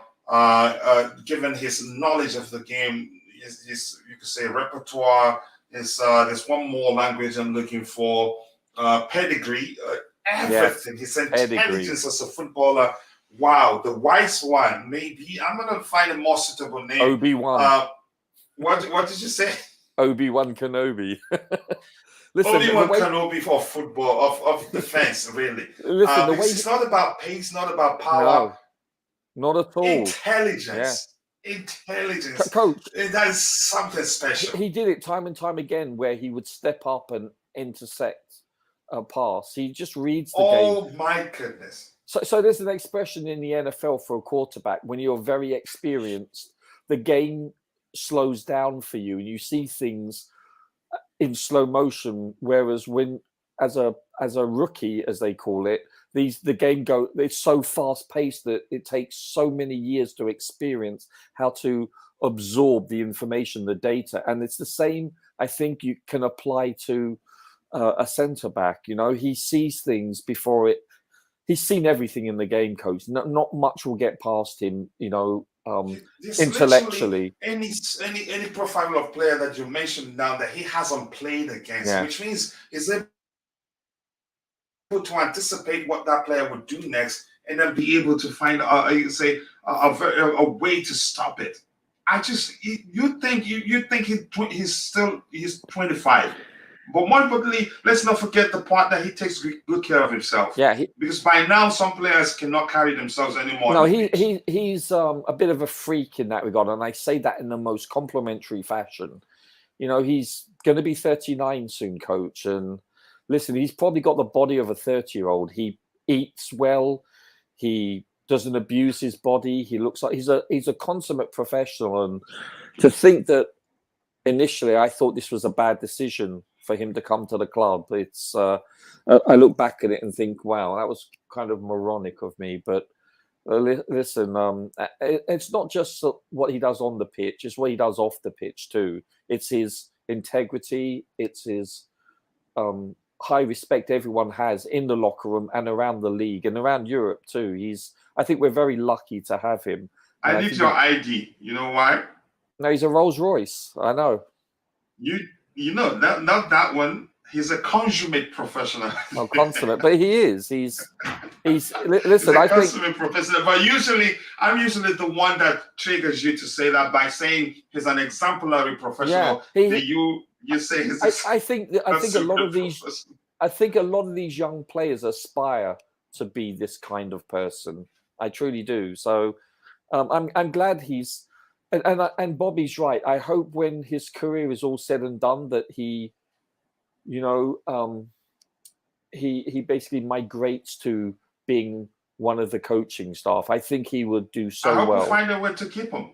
Yeah, unless he wants to move back to Brazil with his family, which I understand. But if he does wish to stay in London or Europe, I hope he chooses Chelsea. I think he has a soft spot for us. He has, and here's why he stays in. Kids can get you to stay where you don't want to stay for long because moving doesn't help, especially if you are considering your education. Gets half education here and halfway. It doesn't help. Sometimes probably we'll wait for the kids to mature to a certain level. I'm not sure. Yeah, stability. Yeah, first. He says Bagashile and Disasi could be great. Yeah, they've played together before at Monaco, so I'm not going to be surprised. But Ishile is better than Colwill. People like Colwill because of his passing skills, and of course he is from the academy. Here's the thing: it's your opinion, and you are allowed to make that. But here's what I want to tell you: we should be thankful we have them both. That's how I see it.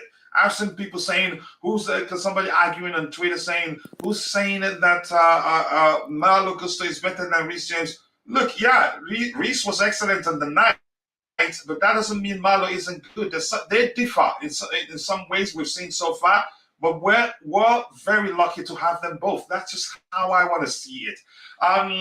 There was this moment when he was at the flank and he was inviting that pool player to make the first move, and then he makes the tackle.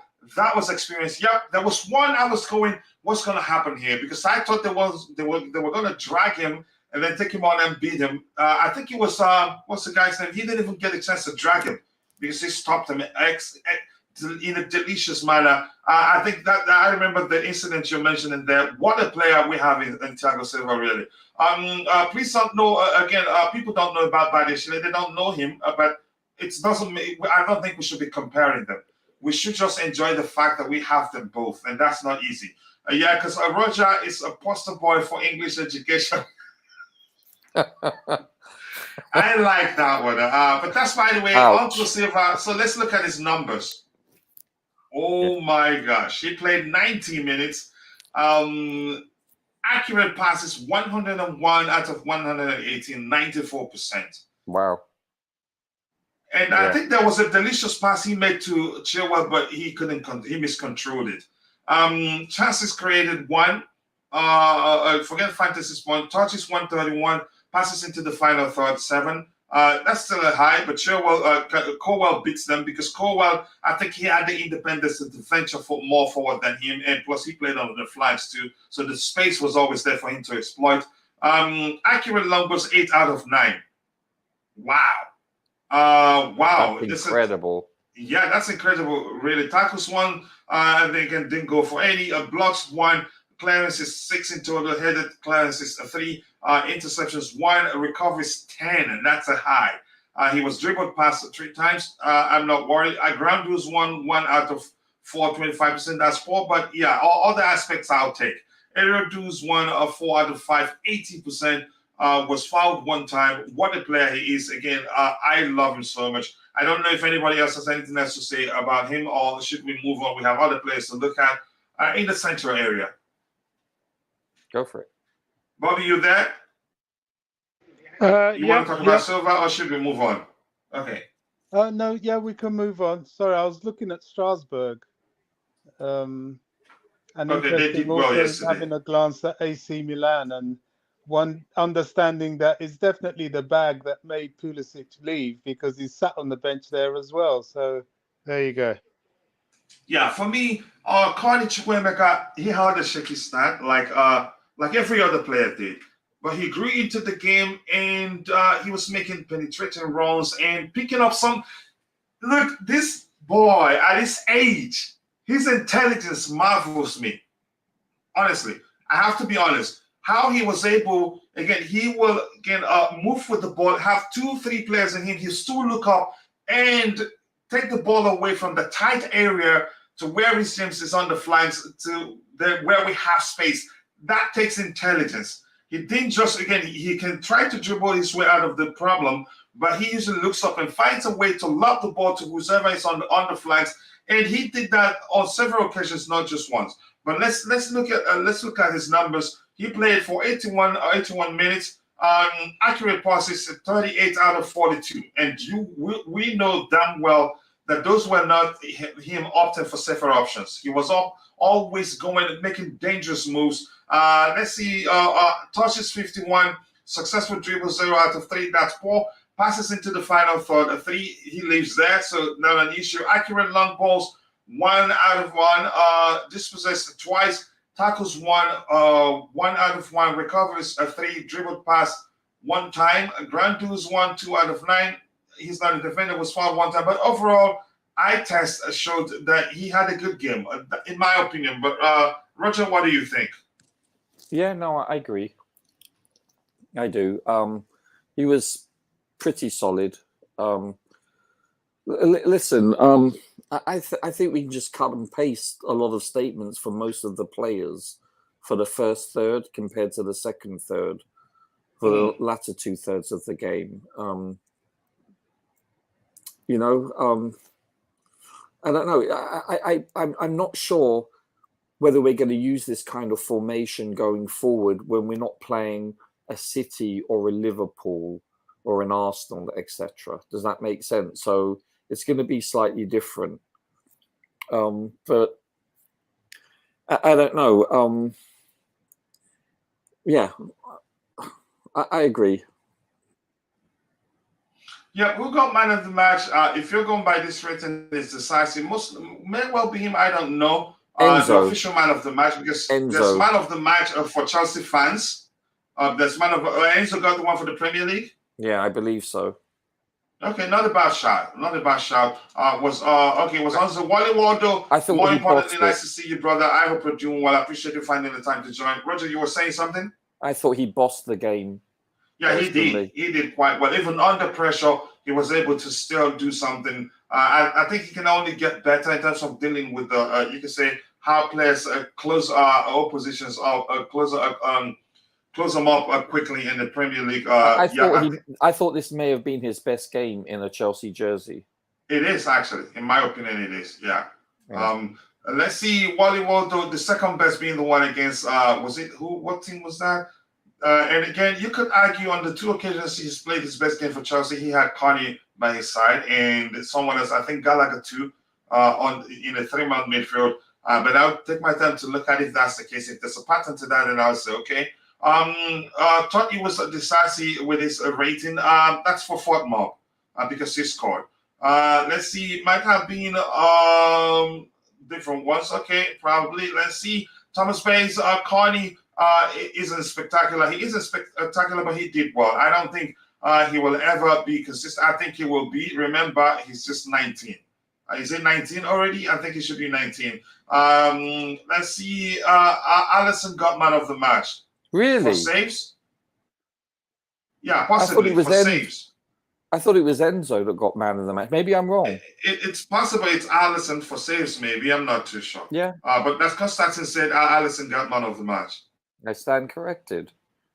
Yeah. So let's look at, I want us to look at Conor Gallagher and then Jackson. We don't have to look at every other player. We know what they're capable of doing already. But if we have time enough, let's look at Conor Gallagher here. I think you're asking about Carney. Okay, go ahead. Go ahead, Bobby. Sorry. You're just being horrible to me. Yeah, it says on BBC, player of the match was Fernandes. Enzo Fernandez? Yeah. Yeah, that's who I thought it was as well. Anyway, listen, Carney is that sort of player that this is yet again. Chelsea fans, what do you want? Damned if you do, damned if you don't. You complain about us not letting players develop. When we do let them develop... Give him credit. Give Roger credit. Otherwise, you're infringing on a copyright rule. What's that? Give him credit. Damned if you do, damned if you don't. Whatever you say that, mention his name. It's copyrighted. Oh, right. Okay. Okay. Well, Mr. Roger, I think Roger also got the copyright from a long-standing saying that has been there for a while. But okay. when you're on Chester's perspective, it's his saying. Yeah, go ahead. As the resident solicitor, we have to give him his homage too. Whatever. So, Carney is a player that personally I'm prepared to allow develop because he's so useful on the field as he's developing that it's almost a risk not to have him there. There is a slight advantage for him at the moment in that he's going to have a couple of games to play in that number 10 role because Olise is not going to be around till September at best. Nkunku's injured, and at the moment, unless there are rotational options that Pochettino would no doubtably use, he seems to like this kid and he seems to want to persist with him because he improves. I noticed in the second half of the game against Liverpool, along with everybody else, he improved immensely and started really taking control in his area of the midfield. Yes, his final decision-making in terms of goal scoring needs to improve. For example, when it's crowded and there's a tight opportunity, he hasn't yet got that skill that Nkunku has to maybe use the side of his foot or his backside to just nudge the ball past everybody. he still goes to shoot and tries to shoot through a sea of legs, whereas just being a bit more tricky and canny would put the ball in the net. But that comes with time and age and, game time. So I think he had a good game yesterday. I think he did warm up, but he went with the team. When the team was shaky, he was shaky. When the team improved, he improved. And personally, I would persist a bit more with him because he can only get better. He's a special talent, really. Yeah, and I think agree. you could argue Poch knows that and is willing to give him the chance. Yes. And if anybody knows that the more you play a kid, the more you show you trust them, the better they become. That person is Mauricio Pochettino, in my opinion. To be fair, my source was dodgy, and i.e. Roger. I was watching BT Sport, I think. Okay, and Wally Wonder says, yeah, I am pretty sure on match of the day they said Enzo got man of the match, but I cannot remember what I had for breakfast. Oh my goodness, I like that. This says, coach, you give so much entertainment value with the laughter there. I appreciate that. And thanks to all the panelists, great chemistry amongst us. And we appreciate your support all the time. It's much love to you, brother. Please hit the like button, people, and subscribe to the channel if you haven't. Well, the likes do go along with. More importantly, best game I've ever seen a Gallagher in a Chelsea uniform, but I don't want it to jump out the window because of Liverpool. Let's see. Enzo was man of the match. Chelsea all the way says, okay, thank you for that. Liverpool had no midfield, but does it matter really? Just give him credit. I'm glad the first thing you said was best game by. So I'm happy to see that. That will go a long way. So he played 90 minutes. Accurate passing, 61 out of 67, not bad. 91%. That's actually excellent. Let's see.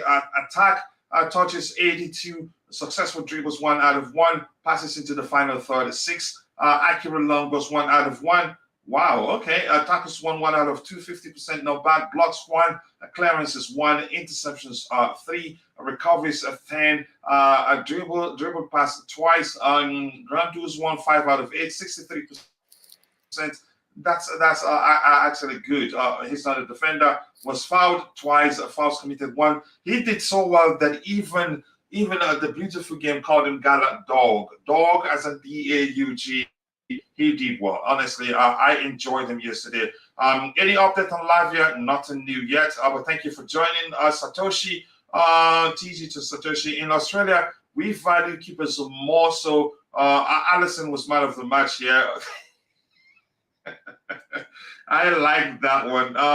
It says if he keeps this performance up against other teams, then he's good. Yeah. But the good thing is that Kishan, you give him credit. And by the way, I wasn't paying attention who was speaking. Kishan, my New York bro, much love to you. I appreciate you joining us. I think that was an excellent performance from him. Who better to start off talking about Gallagher than Bobby? Bobby, you go ahead. Gallagher, what do you think? Do you think it's a one-off thing? Or do you think that shows is ready? Or do you think we need to see more? I'd say let's see more. Like Kishan says, if he keeps it up, then yeah, he has a place in the team. But go ahead. Well, for me, I've seen enough. And I think with Gallagher, you win things. As simple as that. I believe that in a team, in order for the team to be a team, and in order for the team to be efficient, you can't have a team full of Messis. You have to have your soldiers, you have to have your foot soldiers, you have to have those who are less attractive to watch, whose optics aren't so great, but are significant. They'll fight for you, they'll come off the bench for you, they will play in any position you want them to play. That's Conor Gallagher. I would rather be with him than without him. And I think the coach recognizes that. If I understand Pochettino, as I hope I'm beginning to, I think he recognizes that. Now, at the moment, he represents profit. But if he can give us success, I think that profit is paid for it on the pitch. You don't have to be the best player all the time. You don't have to be the most technical. You do have to have heart. You do have to have flexibility. You do have to have endeavor sometimes. And he has all those things. And to top it up, he has scoring ability. He's dangerous in the final third. Moises Caicedo completes his medical at Chelsea training ground ahead of his. Okay, so I'm just seeing it off Sky Sports. So for me, Gallagher is a must. I hope he stays. I really do. I think he will. And I'm hearing Mauricio Pochettino is willing to block his possible move to Tottenham. I think he will. He's different. He applies himself differently, which means he has that commitment alone. Does go a long way. And something I'm going to say, I've said it 1,000 times, is this. The fact is an academy player. He counts as well. Again, he makes up the homegrown quota. If you lose him, which means you have to make up the number with a less experienced player, it wouldn't make sense. I think it would take some desperation for the club to sell him. And I don't think that happens. Do you guys rate Konate? I don't believe he's that good. I don't know him that much to present a good argument for him, really. I have to be honest. Gallagher did well in the second half, but first half lost the ball twice, which nearly led to goal, which a lot of our players in the team did. Chilwell did, even Colwill did. Maybe it was a trend making Konate look good. The reason why we didn't have many shots on goal is because Liverpool players looked towards the goal and didn't seek it. But wow. Otis Maxwell, be nice a bit. For me, he's not a holding midfielder. Wally Waldo. Okay. Let's see. Galatuso, I like that one. Or Disasi should have gotten the man of the match. They both were excellent on the day. But you could argue the same for Thiago Silva, even though he didn't score.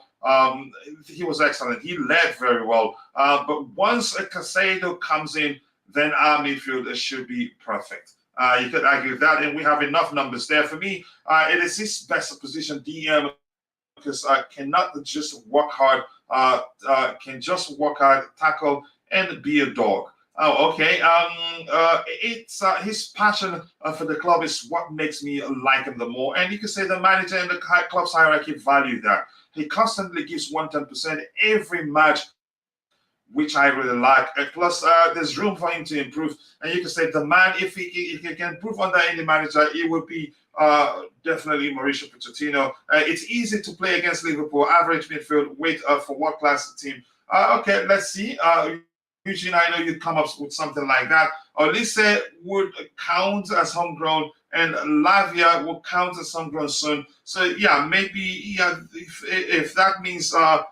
So maybe they will balance out in the quota, or maybe make up the quota, and then won't have a problem if Gallagher leaves. But I still think Gallagher leaves. He's different. It stays. He's different from those players we've just mentioned. But let's see what the club does.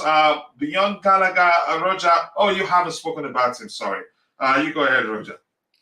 Yeah, I think especially if Lavia is indeed acquired, I think that may signal the end of Gallagher with Chelsea.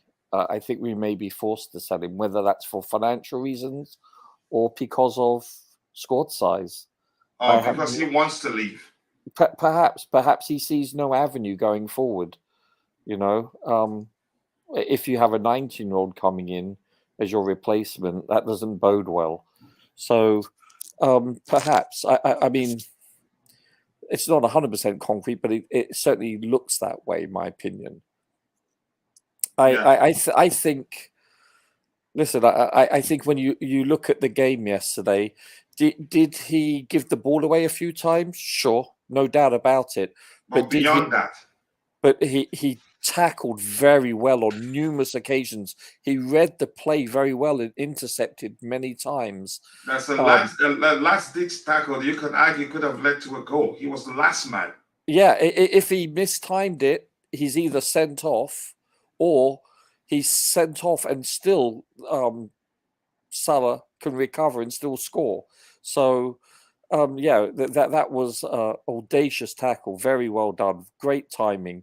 And you got to give credit to Salah. He didn't make a meal out of it either. He could have done a Neymar and rolled all over the pitch, So I give credit to Salah for that. But the saving grace would have been he got the ball. Yeah, he did. But that doesn't mean if Salah made a meal of it, I think. Yeah, but that doesn't mean anything. Would have reviewed it and he gets carded. Go ahead. Yeah, coach, players do that still. Look at Neymar. So, but anyway, and sometimes get opposition players into trouble. Yeah. So I have another angle to this, though. Hit me. Which is, I mean, Gallagher is at risk, especially if Lavia comes. Yeah. But there are two things here, several things, in fact. Lavia's coming could mean Ugochukwu, in fact, it's likely, Ugochukwu going on loan. Mm. It could also mean that they decide to put, what's his name, Cucurella on loan to Newcastle, because there seems to be news there. I don't know how true that is. It could also mean, and I almost shudder to say this because I really don't want this to happen either, but somewhere along the line, one of them has to. It could also mean that they sell Ian Martson. And if they do that, I would insist upon a serious buyback clause because he doesn't deserve that. But because I don't see them pushing him in the left-back position ahead of Cucurella or Chilwell, he could be on that list.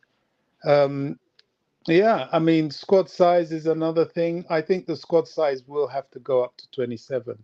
I can't see the sense in it being 24 or 25. I totally agree. Will we just have to wait and see what the club does. But personally, I don't think it's wise to get rid of Gallagher. In fact, I'll go so far as to say we give him another contract. He's a valuable player, and I hope the coach sees it that way and transmits that to the club, who I believe will listen to him if he says that. I mean, look, we've turned down 40-something million offer for him earlier in the season. That's a huge sign that we don't want to sell him. Yeah, it's an indication, saying that we won't let him go unless someone comes in with 50. And even then, I'm not sure we'll let him go for 50. All depends on how the purchases go, to be honest. So we'll wait and see. Yeah, but It'll be thanks disappointing. So Sorry to cut in. No, go ahead if you're still talking. No, I'm done. Okay, this is, again, we're not playing Mbappe every week. Yeah, thank you. If that's Eugene's biggest concern.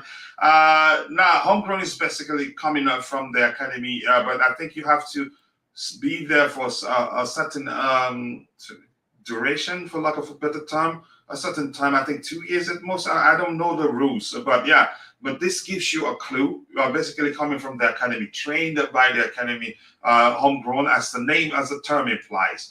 Young players are playing a certain time. Okay, did I do a tap-in? But even if I did a tap-in on you, Constantine, I am on side.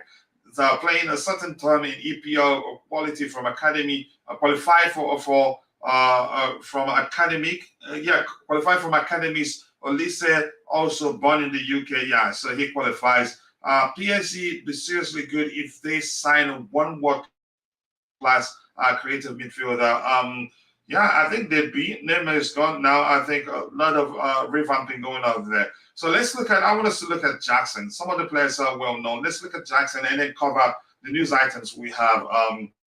Let's see how well he did. To me, I get it, he missed a chance, but that was when he was trying to roof it. But for him getting at that cross, actually, I didn't expect him to get to it. That sort of thing you see Anelka, that shows he has that. We've compared him to Anelka before. Anelka sometimes will score goal. You will be questioning whether that was an own goal or whether it was him that actually scored the goal due to how tight he stays on defenders, blocks them from reaching the ball and actually gets his leg, gets a touch and stares the ball into the net. And he played how many minutes? 90 minutes, 7.1 rating, total shots of 4 shots, accurate passes 17 out of 21, 81%, not poor. XG 0.55, not poor. Let me move on. Attack 2, shot accuracy 2 out of 4, 50%. Not bad. That's good enough. Big chances missed, 3 big chances. So he could have scored more, but I get it. Probably his debut was, you could say he was quite unlucky. That's how I see it. Touches 38 in total. Successful dribbles 2 out of 2. Here's a good dribble I've seen. Passes into the final third 1. No shot, no surprise. He lives there. Offside twice. Dispossessed twice. Blocks 1. Clearances 1. He helps defensively too. Headed clearances 1. Recoveries 3. Ground duels 1. 4 out of 7. That's not bad for an attacking player. Aerial duels 1. 1 out of 3. Needs to improve on that. Was fouled twice. Fouls committed 1. To me, I think we signed us a gem here for that price. I think he will come good. I'm not concerned really. You can muscle him off the ball. See, when was it Van Dijk that he took on, and 2 Liverpool players were on him, he kept moving the ball with the ball and did not fall. I think I like what I've seen so far from him, and he can only get better. You can see that the manager trusts him and is happy with him. But go ahead, Roger. I'll start from you.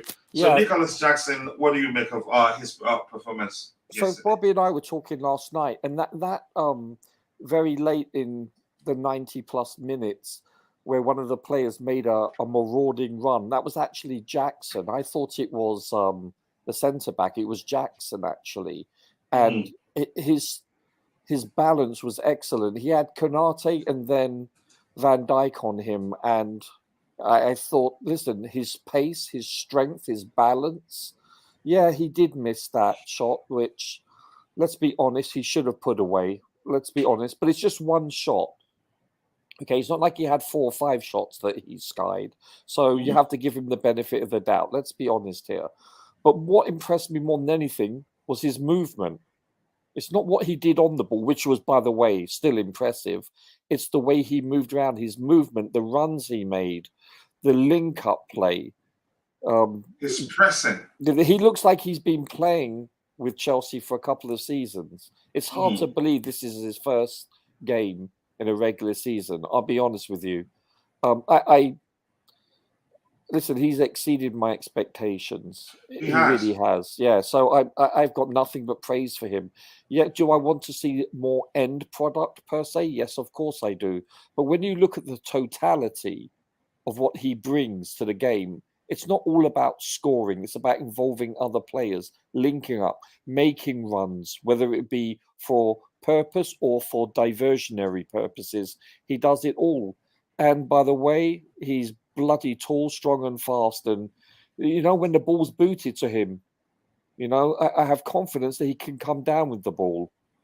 And don't forget, he's going up against 2 beasts of centre-backs there, So I think, with the caveat, obviously, that he can maintain being healthy, I think he's going to have a wonderful season. I think he should go on strike from Mitch's channel. He's just roasting you in the chat. There's one thing that I haven't seen, but there's one thing this is one play we can't afford to lose, and that's Jackson. I'll be honest with you. I would say it looks as if he's missing Mudryk and Nkunku, the 2 players he's had the most combination play with. I would say he was missing them. Had they been on the pitch, you could say the dynamics would have been different. He missed them, honestly, because the 2 goals he scored, he had those either of the 2 players on the pitch. Correct me if I'm wrong, or Matson. Matson on the pitch. He sees that when he got an assist, he had Mudryk on the pitch. He combines well with those 2 players, and none of them were on the pitch on the day. And like the manager said, he was isolated, and that's the truth. Sterling didn't combine well with him. But that's what a good start to life at Chelsea. I think excellent start. He took on Van Dijk and Konate, and those 2. How do you pronounce that? Well, is that Schritt or Schritt? Schritt, is that how do you pronounce that? What are you looking at? The current comment on the screen. Schritt, and those 2 Schritt. Yeah. Okay. And they did. But what's the meaning? I don't know. But I get you mean. He beat them. I'm not sure. What's new? Nobody's MC here. Again, Nicolas Jackson is that guy. He creates and runs in behind the defenders to finish. He is ridiculously athletic. Yeah, he's quick and a very tall guy too. Oh, Roger, I asked who that was. It was Jackson. Wow, I like that from him. Sorry, Obi. But that's, by the way, we've looked at his numbers. I don't think we should, again, go ahead with other guys. They did well. Everybody did well. We've looked at the players we will, you can say, each to look at. Enzo was brilliant on the day. They all were. They picked up. So let's see the news items we have lined up here and count them, knock them out as soon as possible and call it a day. We've seen that. Moises Caicedo to Chelsea. Here we go. Agreement reached and sealed right now. It's going to be a British record fee, £115 million plus a sell-on clause included for Brighton. I've never seen anybody as greedy as Tony. Yeah, I'll be honest with you. This sell-on clause. So, Coach, here's the two. Wow. Here's the two things that I came away with this morning. One, it's £100 million down. By the way, it's one payment, which blew me away. And the other thing was there's a substantial sell-on clause.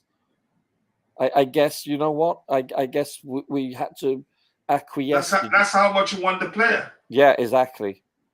Wow, Tony Bloom. I've never seen anybody as greedy as him. Yeah. Bobby, if you want to come in anytime, feel free. Stalin, we need more creative players. Jackson and Stalin and Carney and those guys. Go ahead, Bobby. I was going to give my comment on Jackson.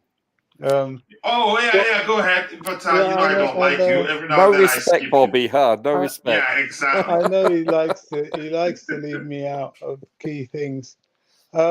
Jackson, what a lot of people are failing to see is, he is another leader on the pitch. I really like his swag. We missed that. I really like his swag. He has this swag about him. He is, he encourages his teammates. You can see he's a fighter. He's fast. He is a goal scorer. I can forgive him that miss. It wasn't a particularly easy chance to take. And when he took it, it was slightly, he kind of mistimed his position. But, he is a excellent player. He ran Liverpool's defense absolutely ragged. They were tired of him.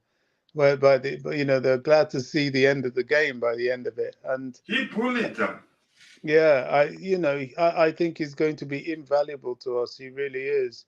Shane Nkunku's not there with him, but imagine him with someone like Olise, and there will be games. He will start with Modric. There's a lot of forward thrust and danger in having him on the pitch than in not having him on the pitch. The only concern I have is who else do we have in his ilk? Not that it's very easy to have two players of that type, but he needs help. Yeah, that's where I'm thinking we do need that striker who will equally give opposition something to think about. Now, will that be David Washington? That's left to be seen. Could that be Lucas Mason Burstro? I think so. I like you like him, don't you? I really do. No, he doesn't, Roger. He's pretending. I liked what I saw in pre-season, and to me, if you're good enough, you're old enough. Yes, he's a bit raw, but he gave the opposition vis-a-vis when he came on against Dortmund. He gave them such a different perspective, and he gave them problems, and he scored a goal. So I like him. Is he good enough? Well, that decision is down to Poch, but Poch had him on the bench, and if Poch, continues to use him in that capacity, I will put my money on Poch and say yes, he is good enough for that role. Yeah, half the team is bloody raw. Exactly. And people keep talking about the English quota and all that. I mean, it's only a minimum. It's limitless. It doesn't matter how many English players we have. We just have to fulfill a minimum, and with us hopefully being in Champions League next year, hopefully next season, these players will help us very, very much in fulfilling our homegrown quota. So the more the merrier, as far as I'm concerned, if we can find them and if they're good enough. I don't just want them to be with us because, they're English or, Premier League homegrown. I just want good them enough. Yeah, exactly. I don't care where you're from. So if they are useful to the team, then fantastic, for sure. That's my All right, let take. me catch up here. We'll be rounding up soon. Let's see what we have here. Who might really okay. Who might really play Nkunku's position these coming months? Nkunku, you can say there's no particular position you can point out and say that's where he plays for Chelsea. He's just a forward. That's how I see it. Brighton got a Southern clause as well. Yeah, I've never seen anybody as greedy as them. Let's see what we have here. All Jackson needs is Madwike and Modric to feed him. The guy is 6'4" and dribbles like a 10. I think his combination play with you can say Nkunku reminds me of the partnership reminds me of Nicolas Anelka and Didier Drogba. Him being Drogba, but with more to his game. He says, Coach, can you not skip Bobby? Why are you putting me into trouble? I want to hear what he has to say, especially about Jackson. Thanks in advance. He's done that, and I'm quite sure you enjoyed it. It's time we go for Lavia. And the Maya forward, I haven't seen in a while. I hope you're doing well. We can even push Enzo in that 10th position with Caicedo, Lavia deep. That Coach, sorry, I must plan. interrupt. I'll take it. Breaking news. Mm-hmm. A bit of breaking news. Now, we all know how biased Sky Sports is for Liverpool, and all morning they've been only saying that Liverpool have the 60 million agreed by Southampton. Typical of them, they've been broadcasting the fact that Chelsea are more or less financing Brighton, that of the 368 million that they've made. Crikey, Brighton. Chelsea have financed about 260 million of that. But they are now. Wow. So they have to be specific about it. Go ahead. Exactly, just to trying to keep up the any kind of negative or spin they can put against Chelsea, they'll do it. But they are now reluctantly, with the usual broadcasters that we know support Liverpool, they are now saying, look, that the Lavia the Lavia deal isn't quite there. They haven't put it in writing yet, like they are doing the agreement. It isn't quite there for Liverpool. That Chelsea are in the picture, and that they are pushing for Lavia, and more significantly, they are saying that they're no longer saying Chelsea were close to agreement last week, which is what they put in their little yellow writing underneath. They are now actually saying that Chelsea are possibly close to agreement now. So that means that it's not a rumor that the player wants Chelsea. And what I suspect is going on is that Liverpool are groveling, trying to get him to change his mind to go back to them. That's what I reckon is happening right now. I think we'll get that. We're serious about getting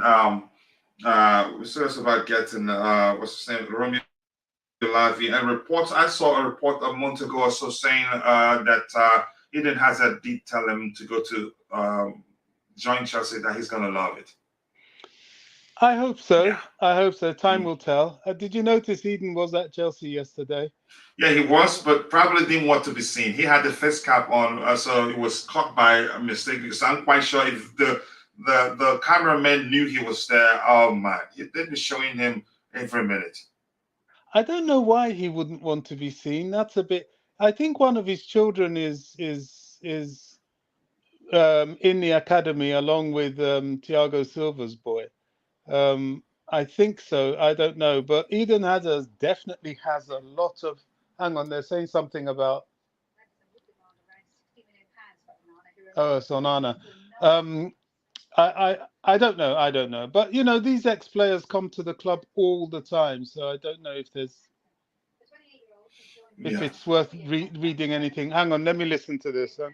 All right, let me continue getting what we have here until Bobby comes back. Roger, you want to add anything, or should I keep going? Chelsea expect Moises Caicedo to be available for Sunday's game, away to West Ham United. What date is that? 20th. Do you think it'd be ready? I think it'd be 7 days. Around 7 days from now, or 6 days. What do you think, Roger? Well, so 6 days' time. Let's say he starts training tomorrow. Yeah, I don't see why not.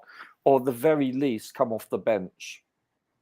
Yeah, just to give him some minutes and respect those that's been training. Yeah, exactly. It all depends on what shape he's in, especially match fitness, So you can't just force it, but you never know. He could be ready to go, hit the ground running. One doesn't know. And the question is, even if he's been training, is he mentally ready, given everything has been through? Because such saga can be mentally draining. Yeah, and it has been. Let's be honest here. This has gone on and on and on. It's been brutal. He's probably stressed. Yeah, you're right. Yeah, I do agree with you. Yeah. This says from Fabrizio Romano, understand that David Washington will fly to London on Monday in order to complete his move to Chelsea. Here we go. It's confirmed. Whether he goes out on loan is what I don't know. And I don't know him too well, actually, to, you could say, present a good argument as to whether he stays or goes out on loan. Romeo Lavia is keen to go to Chelsea. It is now up to Chelsea to match a bid or leave altogether. He wants to come to us. We could say that's how much you want to pay, and he tells Southampton, "I'm not going to Liverpool." Yeah, exactly. He holds all. We've talked about that before. Yeah, he holds all the cards basically. It's very similar, virtually identical to Caicedo. It's that simple. Sorry, because I'm following this quite closely here now. It's not quite identical to Caicedo in that the player personal agreement with Liverpool, I think, was in place, and they kind of shot themselves in the foot by the way they treated him. I will use Terry Fleur's saying that instead of them facing the bird in hand, they went for the two in the bush. Yeah, they did. Probably will end up with nothing. But there is definitely truth, I believe, in the fact that he is now saying he wants Chelsea. And that's what's dragging this. Because if Sky Sports, that is very, very pro-Liverpool, are now hesitant with what they were putting out since the beginning of the day, and are now saying, look, this guy, Chelsea's still very much in the mix, and they're saying it, and it's stuck in their throat while they're saying it, I wouldn't be surprised at this point. It's not over yet, but I wouldn't be surprised if he comes to Chelsea. I really wouldn't. And all this talk of, Chelsea have to match their bid. Do they? Really? I don't think so. Technically, they don't. That he wants to come to we don't Chelsea, have to, because if the player really wants to come to us, we don't have to. And we've had a bid agreed. So I'm not sure about that one. That also smacks of saltiness and sour grapes. This all depends on the selling club, doesn't it? It does. If they want to honour the Chelsea deal, or conversely, they can say, no, you're going to have to match, Liverpool's deal, and then I can sell him to you. Somehow, if it was Brighton, and then that brings us back to the fact that how much you pay. Go ahead, Bobby. If it was Brighton, I'll say they would be that cheeky. They have that. Let's fleece Chelsea, and that's our big brother. Let's go and get as much money as we can out of him. But I don't think Southampton are quite like that. The vibe I'm getting, and please, I stand corrected. I was claimed to be an expert, but the vibe I'm getting is Southampton agreed a deal with Chelsea. Liverpool have upped their bid, and they've agreed a deal with Liverpool. Now they're saying to Liverpool and to Chelsea, we will honour who the club wants to go to. I don't think they are particularly saying change your bid. I don't think so. I could be wrong, but I don't think so. I think you nailed it. That's what I was referring to with regards to Caicedo. He holds the key to this. He does. So in that essence, and I think, unless Southampton says no, buying team, you have to match Chelsea, you have to match Liverpool's. They can say that. However, they can also say, it's up to the player. We're in agreement with Chelsea. If the player deems it necessary that he wants to go there, then so be it. It's up to Roger, the only place I will give credence to these people that said that Caicedo is now following Lavia on Instagram, these players I've come to see, when they want to go to a club, they really talk to each other, and they talk to players in that club that they know or have come to know. For example, friends. Caicedo does know Sanchez. He does know Cucurella, and they will sort of introduce him to others. And of course, there's always an introduction to Reece James and Chilwell and so on. So they are in conversation. Now, I don't know who Lavia knows, but certainly through, is it Lawrence Stewart? I don't know. Who's the coach that he worked with that's at Chelsea now? I'll tell you. I forgot his name. Paul, oh gosh, his name always slips my mind. There's so many names we have to remember. I'll tell you. Hold on 1 second. But anyway, through that coach, he would have started whipping up players that could reach out to him. Is it Neil Bath? Sorry? Neil Bath. No, it's not Neil Bath. It's someone else. Paul Stewart. Paul Stewart.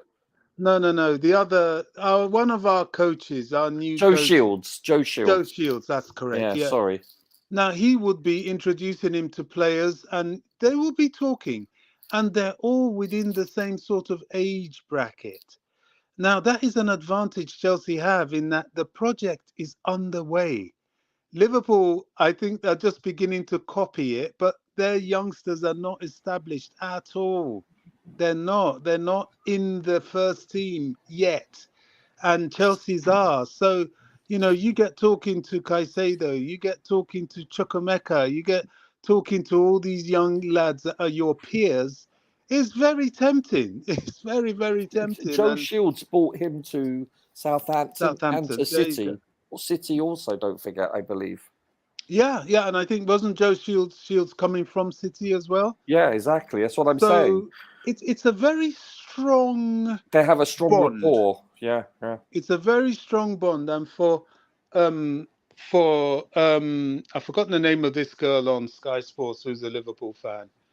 In fact, I think she's Dalglish's daughter.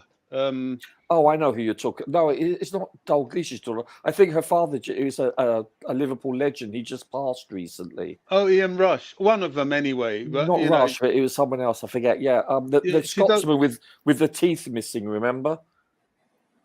Anyway, it'll come to me. But she doesn't have his surname. Obviously, she's got her husband's surname. But she is Liverpool, and it's not that one. You're thinking of Kate, who's. You're talking if somebody's giving you the name in the chat. Is it Mel Reddy?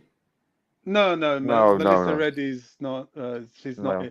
This is another one. But for her to be saying, "Look, Chelsea are very much in this," that just tells me Chelsea are very much in this. Yeah, that's be honest. Yeah. It's not over yet, and I think Joe Shields holds the keys to this deal. Well, he's certainly going to be very influential.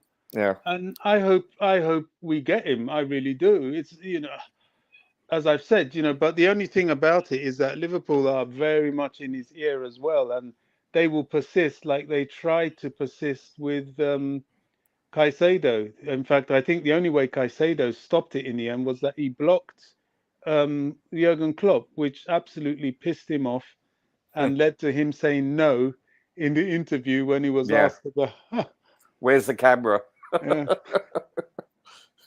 Right, it says we can even push Enzo. I think I've read that one. Southampton, this says slow a bit. Southampton will obviously want the extra money. Who wouldn't? It's business. Joe Shields, not Joe Shields. No, maybe the name he was looking for. And NYFY, nice to see you. Olise is more important than Lavia. I think that's a good argument because we're packed in the midfield area. We can do with what we have right now. but we need wingers. Let's see what other item we have lined here. About 3 more items. Newcastle United are looking to sign a left back on loan with Matt Correa of interest to them. Deal will include either an option or an obligation to buy the player next summer, and there's some confidence that a breakthrough can be reached. They also have an interest in Kieran Tierney. Here's the thing, I doubt this because it creates a problem for us.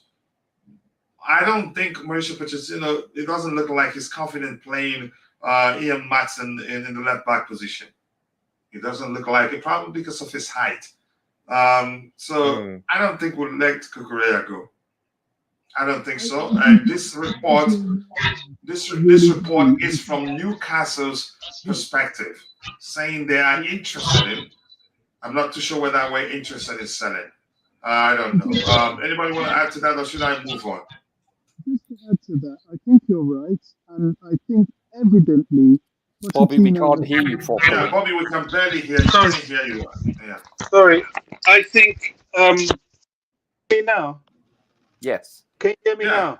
Yes, sir. Okay, sorry. It was sounding like you went on that. I think you're right, and I think evidently Pochettino has shown that he's acutely aware of the need for attention to physicality. That's why he won't play Martson as our left back unless we have no choice. He's not going to be the first choice or second choice left back. He'll rather play him further up the field. Yeah. So it's unlikely we'll let Cucurella go. I agree. Which is a shame because I would have preferred Hall over Cucurella.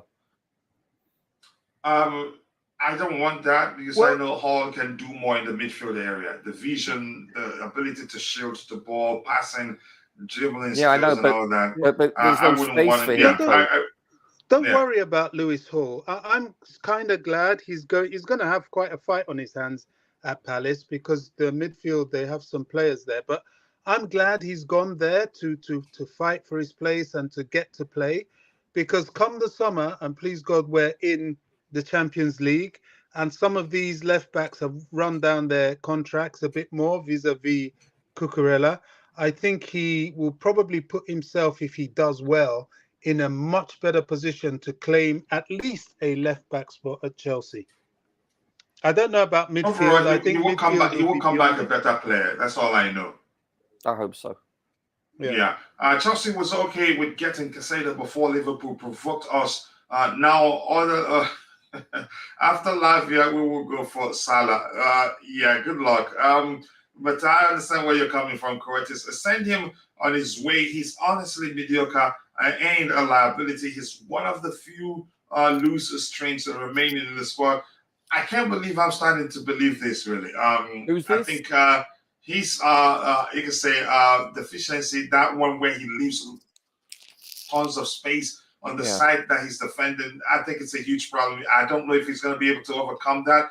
That's where I'm concerned. Chelsea are set to reject AC Milan's approach to sign striker Amanda Obroya. The 21-year-old is seen as part of Mauricio Pochettino's plan, and rumors were that he likes him, and I'm happy about that news. There's no place for Cucurella. I feel Chelsea is going to dominate this season. I hope that's the case. At Tenarwo, this particular report here saying Crystal Palace, Michael O'Lee said, is Chelsea's a primary option being pursued with talks over personal terms ongoing before a formal bid is lodged. Pochettino urges the club to sign reinforcements in attack.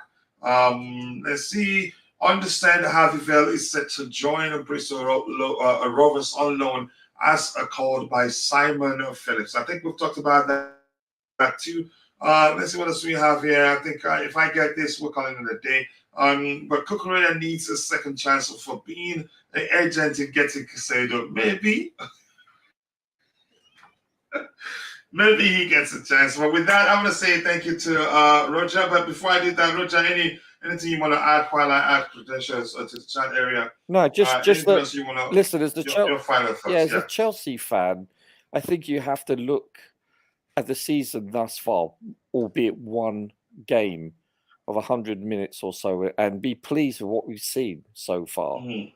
It's that simple. And bearing in mind, you're going to have Nkunku back in December, January. Bro, you're back around there too. So listen, the next 4 or 5 games will tell us a lot about this team. So I think the future's bright, and I'm really looking forward to it. I really am. The early signs are good, in my opinion. Yeah, not just because of yesterday, but also during pre-season, you could tell. And don't forget, one would hope that, and I think assume that they're going to improve within each match, small steps, So we just played a very good team, top 5 team. So let's see. Yeah, I agree with you, Bobby. Your thoughts on everything we talked about? Bobby, you there? Okay. I think I'm gonna get what we have. Nothing else in the chat to say bye to people there and call it a day. Just give me 1 second here. Let me add this in there. I'll come back in a bit. This screen is giving me lots. No, I have no thoughts, Coach. Oh. That really sounds weird.